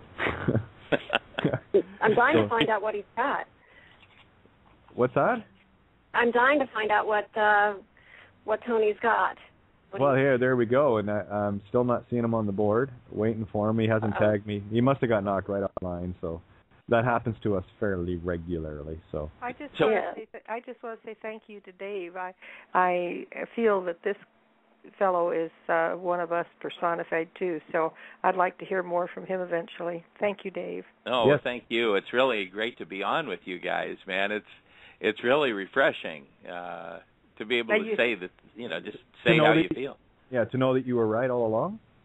Well, it's really been hard for me, and I'm sure you can relate to this. Hugely. Yeah. When you've got an idea, when you've got a vision, when you're trying to be a recreator, and people look at you like, oh, you're a communist, or if you don't like this country, you got to go live somewhere else, or you're never going to change things, and blah blah blah. And what's really hard is preaching in your own land. I tell you, that's really tough. But it gets so old after a while, and now that everything's falling apart, people are losing their homes, or losing their jobs, or losing their lives because they can't afford health care. All of a sudden they're going, hey, wait a minute, maybe this guy, what's he talking about, And it just feels good to have people go, hey, you know what, maybe you aren't too crazy. Maybe the world's crazy. Exactly. Well, I'm bringing Tony in with me because I know he can't get back in now that the show's on recording, so I'm going to see if he's online, so I just pulled him in to see if he's there. It looks like the line's ringing, but I'm not sure what's going on there. And if I know Tony and the story he's got, they won't want him on the air tonight. Now, how do you pronounce your first name again? My first name is Catherine. Catherine? Kate, yes. Kate. I'm transgendered. I'm a two-spirit. Oh, my nephew is too. Yeah, we're showing up in droves, by the way. There's a reason for it. This is about reuniting the masculine and feminine. We're just the walking, talking, three-way clues. Yeah. I think the age of Aquarius is where the female spirit really starts to shine. Yeah, we're just the way we're like beings like me. I came in '64, so I'm one of the earlier ones. But there were others that came ahead of me, of course, in this particular role. But it was a literal battle for life and death up until I was about 40, and my story is long. I've written a book. I've still got to finish. I've only got, I think, 12 or 13 chapters of it. But to try to convey this story from this perspective, in being born with what we all feel is the curse of curses. Oops, wrong body, shit. Did I couldn't imagine. I couldn't imagine. Well, I'm in prison, so I know what freedom is. Wow. Right? I got the mirror. But at the same time, you see, the curse became the absolute blessing, because what it gives you, at least this is what I'm trying to share and what I see it to be, it gives you a very, very distinct perspective between the worlds of the male and the female. I get along with both, and I see both sides of the coin at the same time. So it's interesting. I'll just leave it at that. Now, I have a theory, and I don't know if anybody really knows about this stuff, but and I'm not saying this is dysfunctional of you. I'm not saying that. No, not at all. Not at all. But can't what offend I've noticed, me, Dave. Go ahead, try. there's a lot of people in your situation. Like I said, my nephew had a surgery, and he's now a she. But I think a lot of it has to do with our environment, and I don't think we're supposed to be eating hormones. I think your hormones. I remember. Okay, I know where you're going here. I'll give you some of the background on that. Now, one of the things that I do bring to the table all the time is there is no such thing as good or evil. There is only good and evil. Where are you looking at it? What perspective? Cannibal thinks eating humans is a good thing, whereas I don't. So is it good or evil? It depends on your perspective and, your evolution. Now, I'll give you, how they talk about these biphenyls that are in the plastics, adding the estrogenic hormone into the water, like, the bottles of water you buy. Right. The biphenyls that are in the plastic are estrogen-laden, and they're feminizing males, right? And there's other things in the food, in the hormones, that are actually masculizing females. And if you look at it from the good and evil perspective. One, the testosterone in the male has risen to such a point that I call it the angry hormone.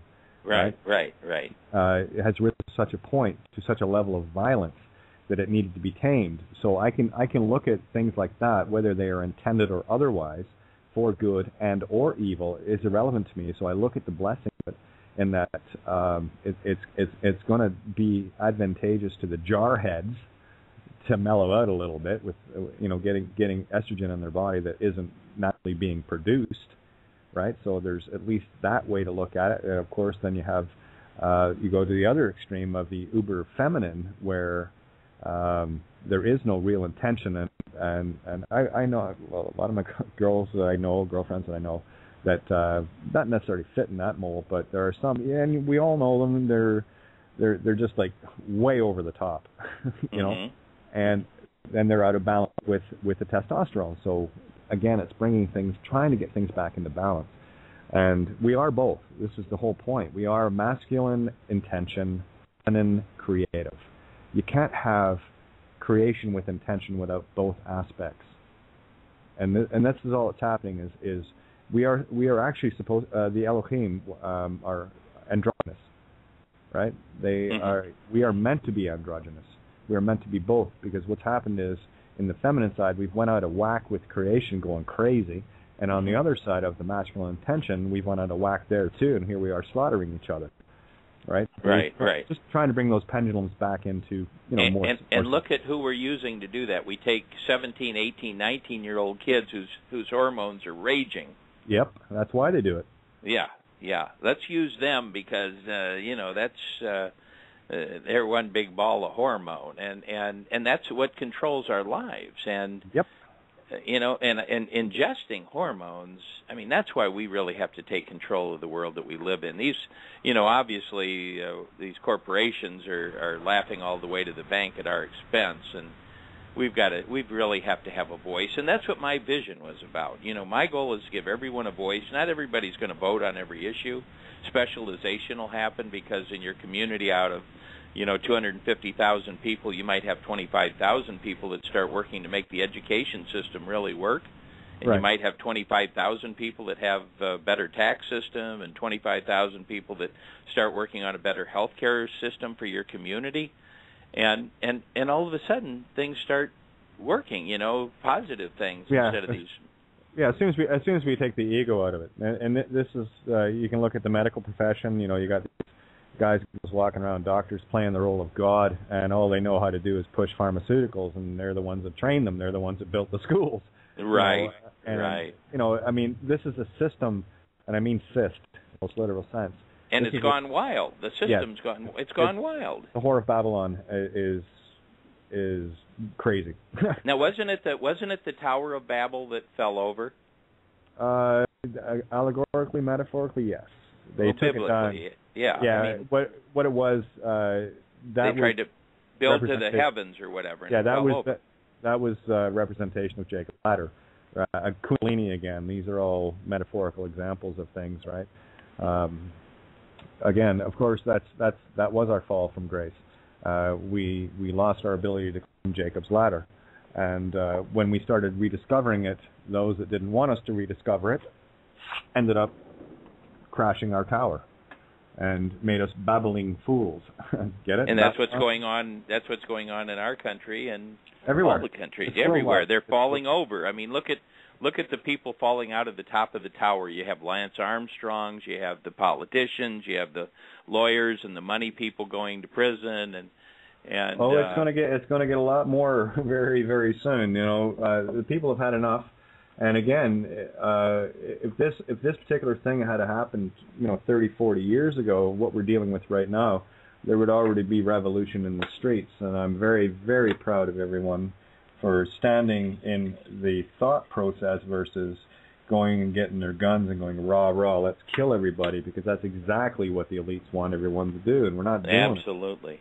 And that's what I'm trying to do, is I'm trying to make them aware of the fact that we don't have to do it violently. All we've got to do is use the communication miracle that God has given us, that man has really brought us to so that we don't need these assholes any longer. We don't need politics. We need we need to evolve, because remember, a revolution is one complete turn, and you're right back where you started. That's where we're at in America now. We've got, one man in Washington in Congress making decisions for 500,000 people, and that's why we had the revolution back then. We didn't want that, but we're right back where we started, and it's my goal to, get this plan out, and I'm like you are. This isn't my plan. I heard you say this earlier, and I just couldn't believe how you sounded so much like me, because this isn't my idea. I'm just passing it on, just like this stuff that you're talking about, right? There's nothing new under the sun. Yeah, but you're just being the vessel, the receiver that's trying to get people to open their eyes.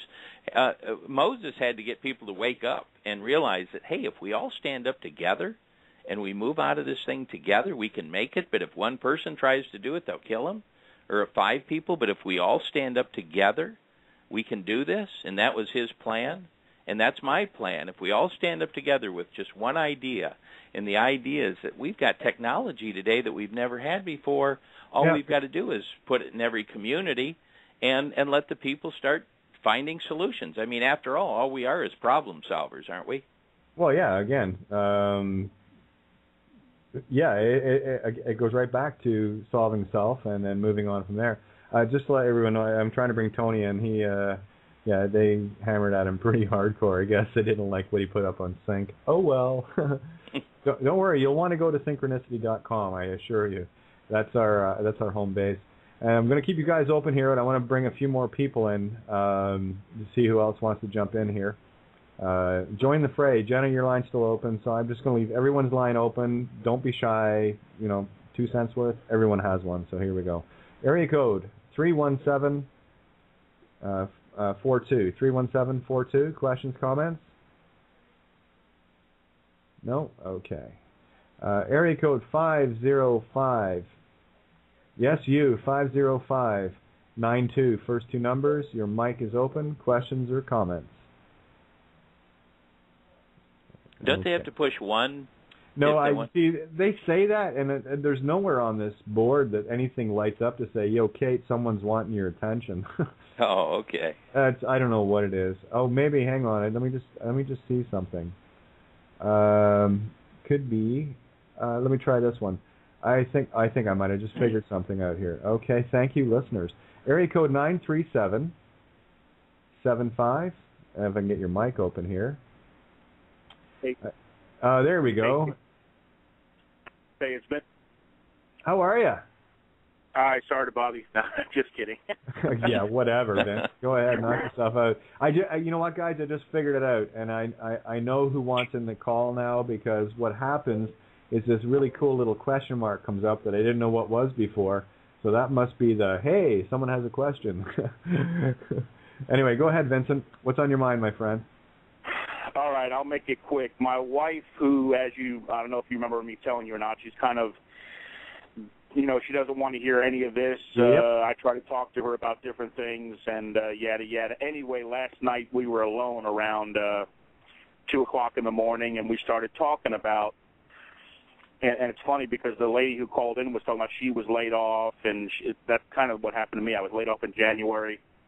Started realizing some things, but I was trying to explain to my wife how when she goes to work, she's an RN, and when she goes to work, they're paying her with money that really has no value to it, and she was saying, well, it's kind of like a modern-day barter system, and I couldn't, it's like I know she's wrong, but I couldn't explain to her why she was wrong, so I thought I could ask your advice or what you thought. Am I wrong? Is she right? No, you're right. Again, that's the illusion that they, I go back to an idea backed by confidence, which is in effect a barter system. So the first rule I have with people that if I'm talking to them, the last thing I want to do is make them wrong. The first thing I want to do is make right what they know is right. Again, if in doubt, always go back to what you know. Okay. Can I jump in, Dave. Absolutely. Yeah, this is a barter system, and And all it is a barter system for with numbers. We used to barter with chickens and pigs, and we'd carry all this crap around with us. And then they got smart and they realized that, hey, all we really need is numbers. So in 1913 we let the Federal Reserve, the private bank, be in charge of our numbers. It's a worthless piece of paper with a number on it that we trade back and forth. And the only reason that piece of paper is important is because of the numbers. And technologically, we can keep bartering with each other and just start exchanging numbers without really having to deal with paper money any longer. Well, yeah, exactly. But I'm trying to give Vincent something that he can take to his wife. And what you can tell her is, yes, it is, but unfortunately, someone else, to follow along with what Dave was saying, someone else has taken control of all the bartering, and they're the ones that can actually print up whatever amount of bartering paper they want and use it whenever they want, and unfortunately, we actually have to work for it. So that's okay. It's a theft system. All right, let me ask it this way. Tell me if you think I'm wrong. I told her that, when people leave their homes 6:30, 7 o'clock in the morning, it's dark out, they're driving to a corporation to work all day, they get home at 4 or 5 o'clock. There's people around me that are like that. Yeah. I told her it seems like a soft form of slavery. You go in, you got to do what they say, and she said, well, yeah, but if they're paying for it. Am I wrong in feeling that way? That it's no. Actually, and there's the irony too. I use taxes as an example. What taxes are the slave rent that gets paid to the IMF. Taxes don't go to pay for anything. You see, governments create the money out of thin air. Again, you go to your Fed Reserve, and when U.S. Treasury wants some money, they write up some T-bills, and then of course the Fed Reserve prints these things out at pennies on the the $1,000 bills, and of course charges interest for money that was created out of thin air, right? So it's taxes are. It is slavery, though. It really is slavery. Absolutely because the figures, the latest figures say that we are now working 190 days out of 365 days paying taxes for the government, which means not including weekends. Which means we now work for the government more than we work for ourselves. Don't forget, 104 days a year. That leaves 261 days a year to be able to work 5 days a week. Take 2 weeks of holidays off that. Now we're down another 10. So we're at what is that? We got 104, so 261, 251. So what we're talking about is out of the whole year, you're taking home 61 days out of 365. And on top of that, not only are they screwing us, but then you got these corporations that control our heat and our gasoline and our health insurance. All that stuff is taxed. You pay your sales taxes, you pay your road taxes, you pay your gasoline taxes, you pay every sort of tax under the sun, and that 61 days, I'll guarantee you, gets whittled down to about 40. And that's why people are living out on the streets now. That's why right. They've lost their homes but when I started working 100 years ago, utilities used to be less than $10 a month. Wow. Again, that's inflation, though. Here's the thing, right? At 25 cents worth of gas in 1964, you could buy a gallon of gas for 25 cents. That same silver quarter will still buy that same gallon of gas. You just gotta transfer it into what it's actually worth. Like a U.S. quarter, what is it? 24. I think close to $24 an ounce. Yeah, but they quit making it out of silver. No, I know that. I'm just trying to show you how bad money drove out the good, and this is where the inflation occurs. But the thing is, silver and gold, they should be a lot more in terms of fiat based on the printing. But I don't want to get into that. That was where I 20 years of my life I spent doing that. But we are slaves. I mean, this is the New World plantation, and all I know is I'll be 65 years old this year, and nobody's ever asked me my opinion on any issue, which means I have no representation whatsoever. Because the only way that somebody can represent you is if they communicate with you, and if they're not communicating, they aren't representing. So that's when they say when you give your vote, you give away everything, ethereally, physically, and mentally when you do that. So, Right. Vince, you still there? Yes, I'm still here. Yes. Okay. No, I was hearing some stuff in the background. I wasn't sure if you were still there. I'm going to bring another caller in. We're not done yet. We still have. Well, I'm going to run this as long as I can tonight. But typically we get an hour extra on top of the 2, and I'm in a mood to yap tonight. Okay. Area code 612. Area code 612. I'm tuned in. Hey, baby, how are you? I'm good. I just love the conversation tonight. I have Well, I was going to say, we're trying to get it done, so. Yeah. Hey, I got a couple signs and wonders to go with all the conversation tonight. Makes you wonder. But it's not by accident when we stumble onto things. Today, I stumbled on... Ooh, there's somebody with noise back there. Yeah, actually, if you can, mute out on the background, guys, because I'm leaving your phones open. So if you got something going on in the background, it's going on the show, okay? Just letting you know. Because I want to leave your mics open. I hate muting them out. So if you could do me the favor, mute out on your end or cover the phone or something. There we go. Okay, so I stumbled onto the newest David Icke, which is titled "The Lion Sleeps No More." Oh yeah, referring to us, yeah. Yeah, that's a good one. And talking about, our name is not really our name, and we need to jump out of that, so to speak. Yep. It started out with a black screen, the David Icke thing, "The Lion Sleeps No More." Started out with a black screen, and it said over there, it was kind of confusing at first, it got me. It says, "I am not David Icke." Oh, about time David got it. Yeah, and he talks all about what you're talking in a different way. And, when people, it's a new concept. If you hear it from you, Kate, yep, and you hear it from somebody else, they may put it in a different words, different concept. Pretty soon, you keep listening, you'll get it. It'll go from your head to your heart. And then that's when you know. Oh, I thought that was... That's beautiful. That's what we were talking about earlier tonight. It's Elizabeth, right? Yes, it is. Okay, just making sure I'm on the ball here. I have my moments. Minnesota, yep. It's 70 degrees here today. Wasn't quite that warm here, but it was nice. I actually got pulled out a couple of the sundresses. And I thought, oh, this is great. I can actually wear this instead of the the long coat and all the rest of it. It was beautiful today. Yeah. Yeah, no, that's what Dave mentioned with Dave and with Carol and Tony. Actually, I'm going to see if Tony's. I know he was back. I'm going to see if I can pull him back in here.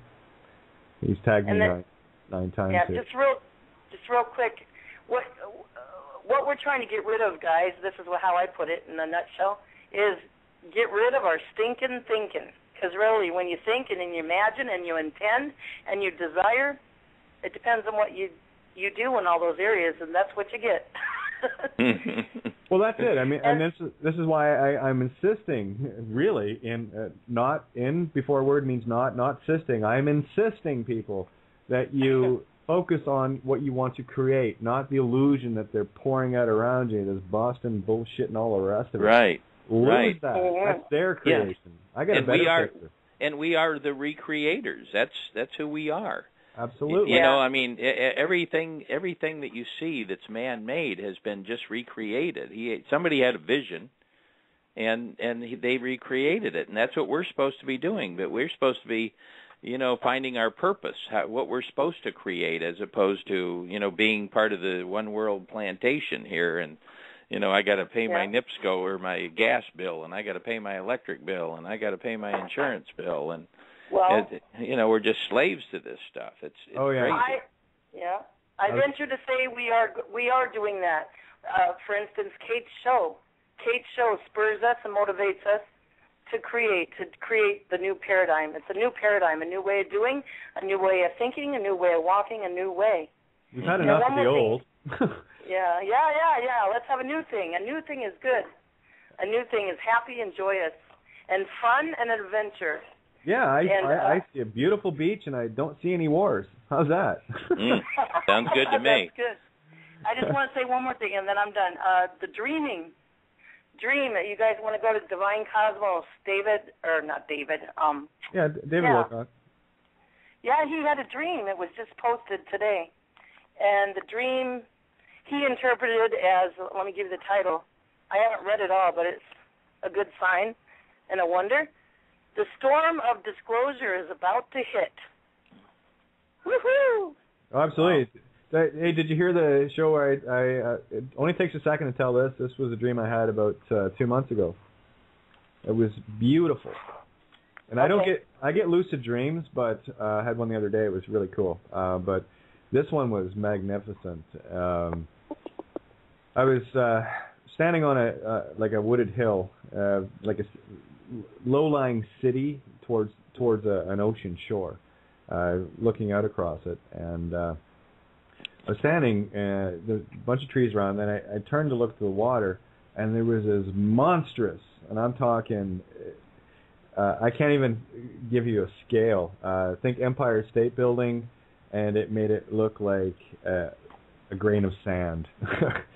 This wave was coming in, and it was beautiful violet indigo, just gorgeous purples, and all these, think amethyst, glittering amethyst. And it was this wall of water coming in to shore. And I thought, wow, this is pretty cool. So, of course, in a dream, hey, I'm going to take a fly up and have a look at this. So zip, up we go, and I went to a profile on it where I could see the side on of it. This thing was monstrous, and it was beautiful. And there was no sense of fear, trepidation, nothing. It was this beautiful tsunami that came ashore. Then I found myself, I said, okay, that's cool. Back on the hill. So I wasn't running. It was just kind of a mile jog just to get up into high ground. And, of course, this thing came ashore. I walked back down a little bit. And the only thing that there was, nothing was damaged at all. It was like a fresh rain had fallen. It was just stunning. So that was, to me, the truth has crashed ashore. So what you just said with Dave's dream there, absolutely. Everything is, we are in for some pretty wicked, beautiful things coming up. And this is because this is the world we're creating. I'm steering towards Cygnus, baby. Orion, screw off. That's where the Vatican wants us steering to. No, Cygnus, that's the swan. That's the grace of the feminine beauty. And, oh, by the way, Tony he pretty much got slapped hardcore on the computer. He's been trying to, someone's been trying to control his computer. He got shut down big time. He's had to restart many times. The only way it works right now is in safe mode. So he's got to run scans on his hard drive to see if he can isolate the issue. So no more show for him tonight, but we'll try to post story if possible. It's the story that's never happened before ever. The info has been posted on Facebook and in the false flag room for my information, so I'll have to grab that. I had copies of the info downloaded, so safe, but looking like either tomorrow or the 27th September is going to be the big one. 9/11 bells on, and yes, it's verified. Why I held back posting yesterday.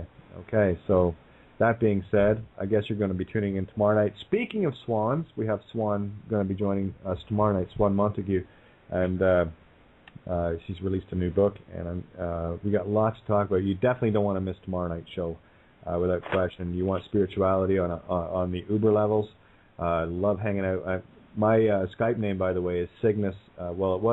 Originally it was the Ugly Duckling, then it went to Cygnus Rising, then I changed it to Cygnus Trumpets. Now I've changed it to Cygnus Trumpset. So the Divine Feminine is the swan. And I do want to go to a post here. I've got everybody's line open that wanted to be in the call, so here we go. Let me share something. This was posted on my page today by Raven Rain. I hope she's listening. And yeah. Thanks, Heidi, and of course Otis, my main man. Oh my God, stud! I love knowing that you're listening because I know you're on fire, and you won't have to worry about an autographed copy. I don't sign anything. No, I'm kidding. I'll make sure you get one. Oh, now it's redirecting. But anyway, the swan. If you look back through history, Cygnus constellation was the one that we were steering towards.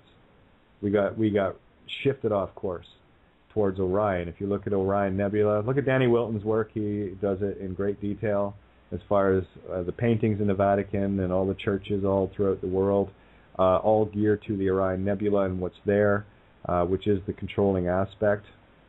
And that's only makes sense to me as to why they're, this patriarchal is the way it is. They're steering. Danny never answered the question why, so I'm going to answer it. That's because they want to be steering towards Orion, which for me is you're dealing with reptilian energies and what have you. So swinging gear. If you look at Newgrange in Ireland, the Newgrange is set up for the solstices, but there's a little building about 5 miles northwest of it, off a trail, and it's a building that it's not that big a building, but this building is dedicated to the constellation of Cygnus. And for those that are wondering, the Orion, you'll see they'll try to mimic the belt of Orion, and that's the 3 pyramids of Giza. No, actually, Cygnus is much more accurate. So there's a bit of confusion there. And as far as the pyramids are concerned, I mean, Tony, we've talked about this many times. The pyramids, for me, were the ancient version of the smart meter. And the reason why it was in such control of this planet got into the wrong hands, the Rothschilds and the Rothschilds and Rockefellers. Go back to Morningstar. Why can't I remember his first name? Oh, this is driving me nuts. Love Morningstar. Anyway, Robert Morningstar. Go to his work. He's done some beautiful breakdowns of the glyphs and what I just said there. So that's the Terra Papers 2. You want to go to Terra Papers 1 and Terra Papers 2. A couple of beautiful pieces of work that Robert put out shortly before he closed his website down. It's still available. Everything's out there. Where was I going with Morningstar? Oh, I hate when I do this. Oh, I was talking about the pyramids, Rockefellers and Rothschilds. The pyramids used to be gold capped, and of course, to me, gold. The reason why we've been trading it's actually the consciousness of our Earth, our mother Gaia, right? The divine feminine, the good divine feminine, that has been corrupted. We are the Library of Alexandria for the galaxies here, and someone's wanting to take control of it. And when you take out the gold from Gaia, what you're doing is you're removing her neurons, her ability to get consciousness from the rest of the universe. And here we are trading in her, our own mother. We're taking chunks of our own mother's brain, and we're trading it. Any banker walk up to me with a bag of gold wanting food, I said, no, I'll tell you what, I'll give you the food after you go put that back where it belongs. Right? So the gold cap on the pyramid, which was the thing that powered it, and of course to me that was Gaia's consciousness, and she got pissed off. She'd had enough, and Gaia will shake the fleas off her back. Takes a while. She's a very, very patient mother, but I'll tell you this right now, that gold cap got washed off. It got knocked off to stop the control that was going on this planet. So there's a lot of things, controversies there. But I want to read this one little swan thing. This was a card that got pulled up today from the medicine deck. All things for a reason. I don't overlook anything in my day today. Okay, Facebook, load up, please. It's almost there. All right, here we go. Scrolling. Anybody else having problems with Facebook, or is it just me? It doesn't like my typing. Oh, here we go. Found it. All right. Likes to miss letters, and I have to spend 5-10 minutes writing a sentence out to message people. That's why I say, get me on Skype, katie.renee.thompson, katie.renee.thompson. If you missed it, don't worry, it's in the archive. Here we go. Card of the day for Saturday, April 27th, 2013. Swan, card 39. Oh, I lived at 39 Rathfern Way in Ireland. There we go. The card means grace. Swan medicine teaches us to be at one with all planes of consciousness, and to trust in the Great Spirit's protection. Swan ushers in a time of altered states of awareness and of development of your intuitive abilities. Swan medicine people have the ability to see the future, to surrender the power of Great Spirit, and to accept the healing and transformation of their lives. The Swan card is telling you to accept your ability to know what lies ahead. If you are resisting your self-transformation, relax. It'll be easier if you go with the flow. Stop denying that you know who is calling when the phone rings, ironically. Pay attention to your hunches and your gut knowledge, and honor your female intuitive side. Swan is the power of woman, entering sacred space, touching future yet to come, bringing eternal grace. So how's that for the Cygnus constellation for you? Nice. Yeah. Nice. Hey, Katie, give me your Skype again, please? Oh, KATIE. Okay. .RENEE. RENEE. Yeah, Renee, reborn. Catherine, Katie means purity, reborn. Oh, I didn't pick a name at all to live up to. Anyway, Katie.Renee.Thompson, THOMPSON.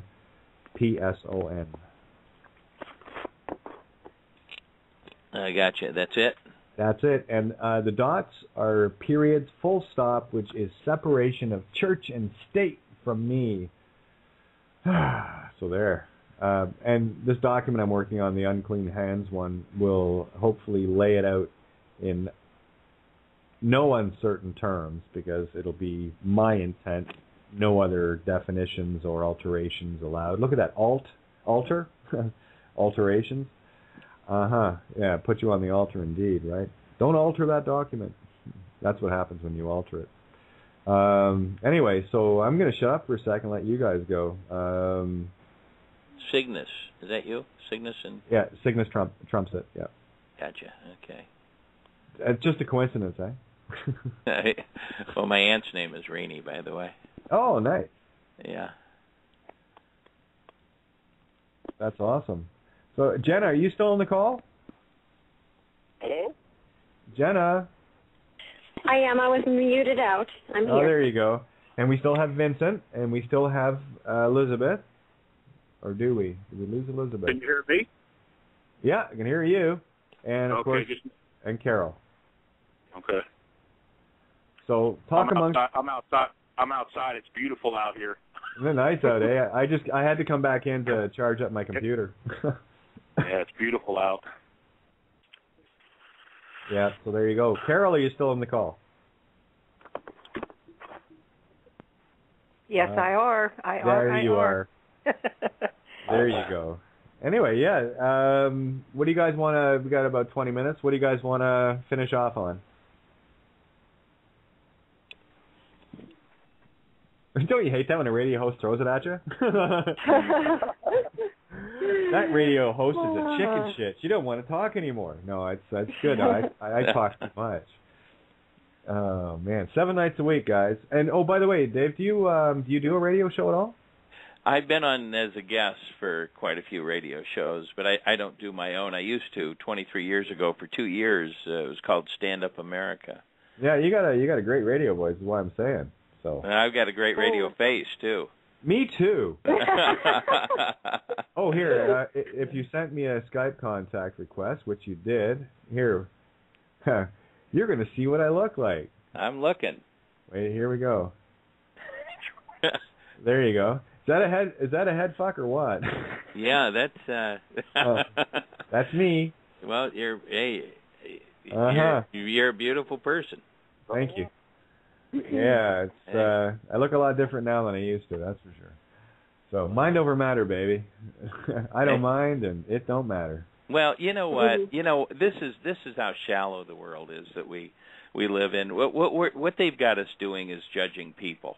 You know, I get to vote for this guy or that guy. I like this guy, I don't like that guy. You know, we got to quit acting like little children and judging people. And what we need to do is act like adults and start judging issues, and being responsible for the kind of world that we're going to leave for our kids. And that's what I'm pushing. I mean, that's why, you know, the difference between voting on for people and voting on issues in our country, they can tell you what percentage of black people vote, what percentage of women, what percentage of Hispanics, blah, blah, blah. But when you vote on an issue like American Idol, for example, you know what the percentage of people are that vote that are black? Nobody knows, because it doesn't matter. Exactly. And that's why it's important that we evolve into adulthood, into this new world where we are adult. I mean, think about it. If we got 535 adults in Washington and 150 in state capitals and 9 downtown, if they're the adults, what the hell are we? Oh, yeah, We're the idiots letting the foxes run the hen house. It's time to just, okay, we're done with this whole voting thing. Go home. That's right. We're done. Goodbye. Good night. Well, we don't need them anymore. No, I mean, we don't. We really do live in a world where we've got the travel channel, we've got the food channel, we got the sports channel. We have all these different channels. We just don't have the most important channel. The most important channel is the interactive local issues television and radio channel that allows us to start, pulling the weeds in our community and planting flowers, ideas that make our communities work. And that's what we used to do. Like the education system used to basically be controlled by the parents and the teachers. It was the PTA. Well, what this is, it's an electronic parent-teachers association in our community. The nice thing about it is you don't have to go to a meeting. You can turn on your TV. You can hear ideas coming from other parents and teachers. You're educated on them because you hear the debate on them, and then you vote on them. And you go, hey, that felt pretty good. What's the next question? Exactly. Moving along, And by the way, thanks, Vincent. What a rooster hen chicken. Love it. You just put a video up on Facebook. I do try to stay on top of stuff too. It's not easy. Actually, another one you should be tuning into is Carol's shows. She does one on Wednesday and Thursday nights. Yes, Carol. Yes, indeed. Wednesday and Thursday. Thank you, honey. Yeah, well, pass along the information because I know there will be people wanting to tune in with you, hon. Oh, thank you so much, Kate. You're such a dear. Yes, we're called the Worldwide Lightworker Family, and our internet site is WWL, WF as in family, .livejournal, LIV as in Victor, E, journal.com. Our archives are there. They only archive them for 30 days, and about us, my phone number's there. Our calls are on Wednesday, Thursday. Here's the phone number. It's 218-936-4141. And the PIN code is very easy. It's 200-100-pound. Okay, I need that phone number again, please. You betcha, honey. 218-936-4141. 4141. Okay. And 200-100-pound is the PIN code. 100 pound. 200-100 pound. Okay. Correct. And we're at 8:45 Eastern time on Wednesdays and Thursdays. Which is great because Carol sits in on the Wednesdays and Thursdays until she has to go. So I always love having you in the calls. There's a beautiful sense of calm knowing that you're there, kiddo. So thank you for that. I love you so much, and I'm so grateful that you and I have made a wonderful connection, and I try to be here every day that I'm not on another call. Love you. Oh, I know. I got to tell you, I'm going down. Where's Tara? Oh, there she is. It's like, it's beautiful. And and that's the thing is, guys, we do this together. We're done with the ego competitions. We're done with who gets the gold star, silver star, bronze star, all the nonsense that has got us racing against each other instead of, here we are co-defeating instead of co-creating. How backwards is that? Yeah, it's great that you can run the fastest in the world. Big deal. How many kids are you feeding? Right. Right.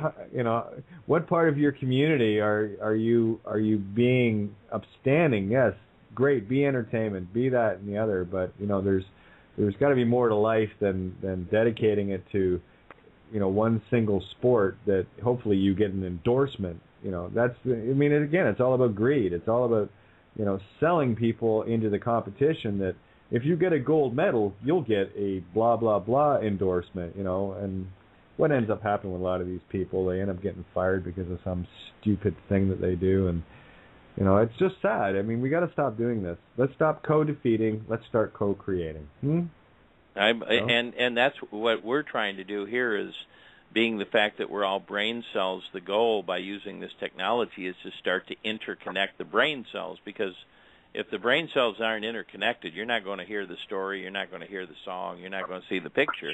Exactly.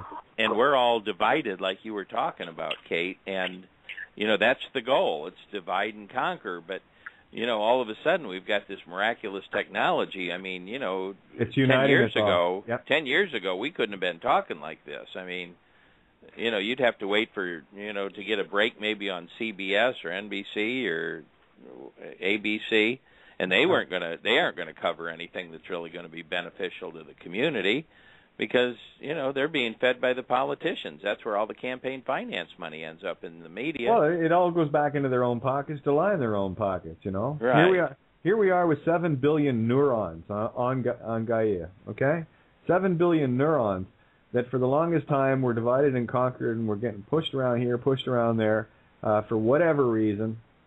And now all of a sudden, we've got people around the world. I mean, I got a couple of I got more than a couple, but 2 examples. From Germany, Amelia and her mom tune in, and I'm trying to remember the individual's name from Serbia. We got a whole bunch of people tuned in to this show in Serbia. Hello, Serbia. Hello, Bolton. Hello, everyone around the world. You have no idea how joyous this is, knowing that this is a planetary family. We've got listeners from Australia. We've got listeners from South America, all over the U.S., all over Canada, all over Europe, UK, you name it. And, you're right, Dave. 10 years ago, not a chance would this happen. You're right. Not at this level. And it's all communication. If you don't have communication, you have absolutely nothing. And God has dropped this communication in our laps. I mean, it's just totally amazing that we can do this. And the politicians hate what I do. Except for a couple now that are coming over in our direction, because they're getting beat up now. The politicians are starting. Their bluff has been called. Yeah. Well, the Ponzi scheme is exposed. Yeah. And now people are pissed off. It's sort of like the government's been an insurance company, and we've been paying these premiums for some kind of benefits that we really didn't even want. But whenever we have a claim, it's always, that's not covered. Well, after a while, you don't want to pay those premiums any longer, because you realize that there are no benefits. And that's what the scam has been. It's that Ponzi scheme. Hey, the only money going out is the money coming in, and if they don't have that money coming in, man, the Ponzi scheme's over. It's just Madoff all over again. And, look at the European Economic Union. What a joke. You got the EU, right? You got Spain that's lending money to England, that's lending money to Ireland, that's lending money to Greece, and they're all... It's musical chairs of money, and it's like, right, I don't know if you ever saw the video, but this guy did it beautifully, where he just showed all the different countries that are in debt to all the different countries, and they're all broke. And don't they talk about usury in the Bible being so horrible? And it is. I mean, when insurance or when credit card companies can charge you 30%, that's exactly what the mafia used to do. And then.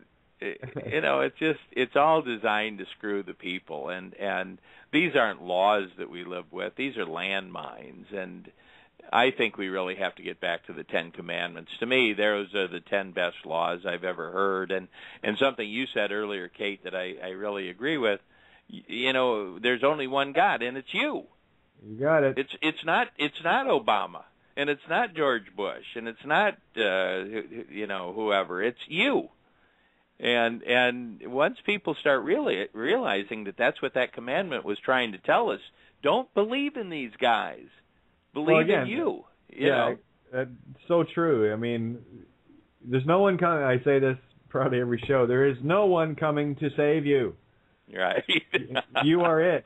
Okay? You are it. And all I'm trying to do is bring everybody a plan, because everybody thinks that the way that you take the machine down is from the top, but you don't. You hit it from the bottom. You pull the ladder from the bottom to pull it from the powerful at the top.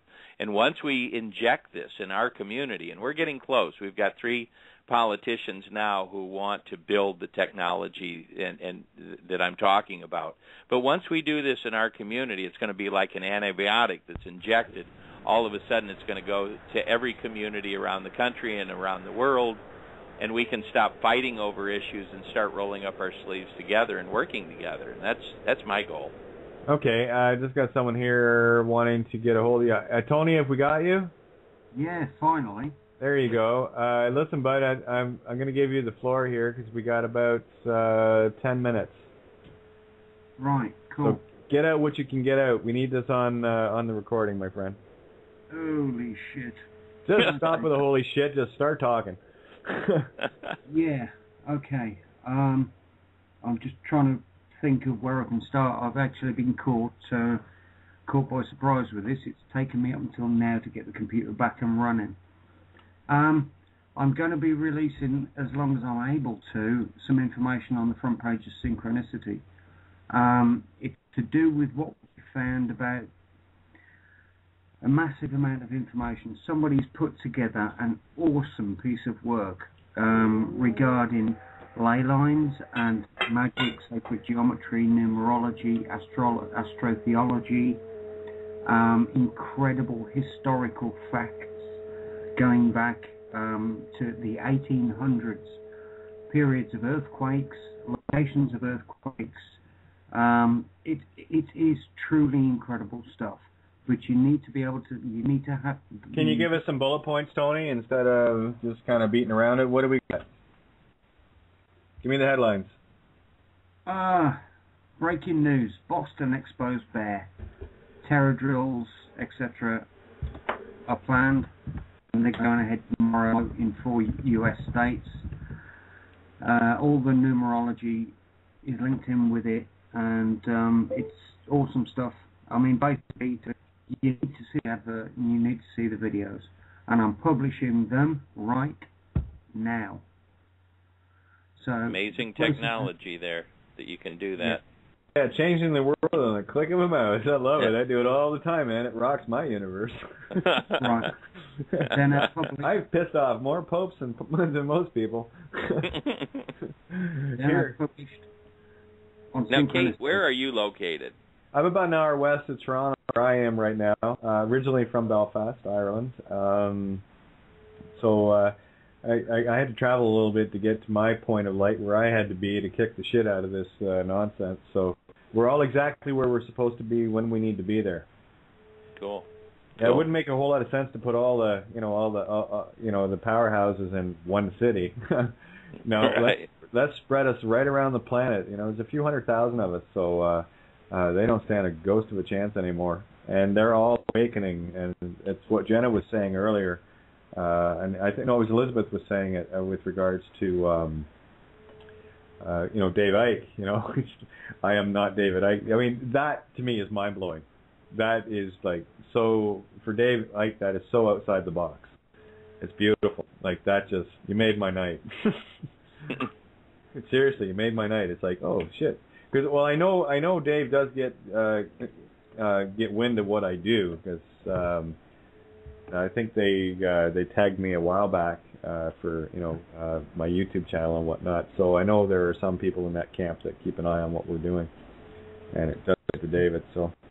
Well, you do good work, man. I tell you, you got me tonight. I mean, I don't even know how I ended up on your deal there, but I just started listening to you, and I just couldn't get over. I think you're saying a lot of things that a lot of people are either consciously or subconsciously thinking. Mm-hmm.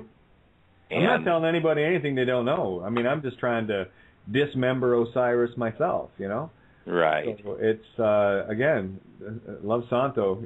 Santo Bonacci? No. Oh, my God. You are in for some fun. Oh, Bill Donahue, Santo Bonacci. Oh, my God, you just hit the mother load of love, baby. Like, go buy a lottery ticket tomorrow. Seriously, man. Go ahead, Tony. Who have we got here? Who are you, sir? Oh, this is Dave. This is Dave. Well, that's an initial introduction. Dave, yeah. Tony's my co-host. Hi, Tony. Good to know you. And I'm Tony's co-host. We kind of do the helming thing together. Well, you guys have an excellent program, I tell you. It's... But I would like to work with you guys because I really think, that what people are also looking for, along with the Enlightenment, is a plan that they can get involved in. That's what we're doing. We bring the Enlightenment with the plan, and that's the whole shtick of what I do. I write all about what I've been through, exposing system, and and so it's definitely a spiritual journey. I've been raped a few times, but at the same time, it's effectively I do a play-by-play. So does Tony. We just do here's what happened in my universe today, and this is what we uncovered, and this is what we did, and here's the documents to back it up, and let's have some fun and do a radio show on it. Yeah. Let me give you my website. Sure. Tracy, I think Tracy was wanting that from you as well. Yeah, it's onevoicenow.info. I know your website. Onevoicenow.info. And on the solution page, it talks about how easily issues can go through your community. So it's got the whole system set up. And I would really like to work with you guys if we're you here, have an interest. Absolutely, we're here. You showed up. You're supposed to be here. Gee, Dave, where the hell you been? We've been waiting for you. I don't know. I was at some other party, I guess, and we got way better beer here. Yeah, what happened was I guess somebody said let's get naked and go to town, and I was standing in the middle of town naked, and that cop came up to me, and that was that. That was it, yeah. So it's been bad. Go ahead, Tony. Have you got Skype information, Dave? I've got it. I'll pass it to you. Right. Okay. Already got that. So. Yeah, maybe we can talk sometime, even off the air, where there's some other stuff about this vision experience I'd like to tell you about. But this is really a good plan that we're pushing. It won me the Dr. Martin Luther King Award in Indiana, and I'm real proud of that because I really believe that this fulfills the dream of Dr. King. And he wasn't just about giving black people a voice; he wanted everybody to have a real absolutely. voice. There was nothing. And what we have isn't a real voice. We've just, this is a scam. I mean, voting for these guys to do our thinking for us does not help us one bit. No. No, not at all. I mean, based on what I've experienced, no. They're only interested in lining their pockets and getting their armed thugs to go out and steal stuff from people. That's right. But I hope we can keep in touch and really work together because it's just my goal to get this information out, just like it's your goal to get your information out. And I think what happened in Russia is they knocked down their old system and they rebuilt their old system. Yep. Just a little bit more Americanized is all. Right. I've added you to a couple of rooms, Dave, and I'm just passing your contact over to Tony. We're going to be off the air in about a minute or so. Okay. We got knocked off, but you're in the room, so you're in direct contact with all of us. So I'm just going to give you Tony's, and you have that. And so before we go, what did I do there? Did I get that right? Yeah, I did. Okay. Before we go, I just want to say thanks to everybody for tuning in. Tomorrow night we have Swan Montague on, talking about her book, and by all means, Dave, call in, and it's going to be a beautiful evening again tomorrow night, and it's always great to have you guys. Jenna, Elizabeth, Dave, Carol, Vincent got knocked off the call by accident there, and everybody that's listening and has grabbed the archives. Great big thank you to everybody. Tony, you get the last word tonight. Yeah, just in brief, tonight my computer's been taken down from the inside out, big time. This has never happened before, and I'm damn sure because I've spent the day researching this information, and I'm damn sure it's because of the article that I've just already made public on Syncrenicity. People need to see this. People need to comprehend the magnitude of what we're saying here. It's absolutely friggin' huge. It's blown the lid off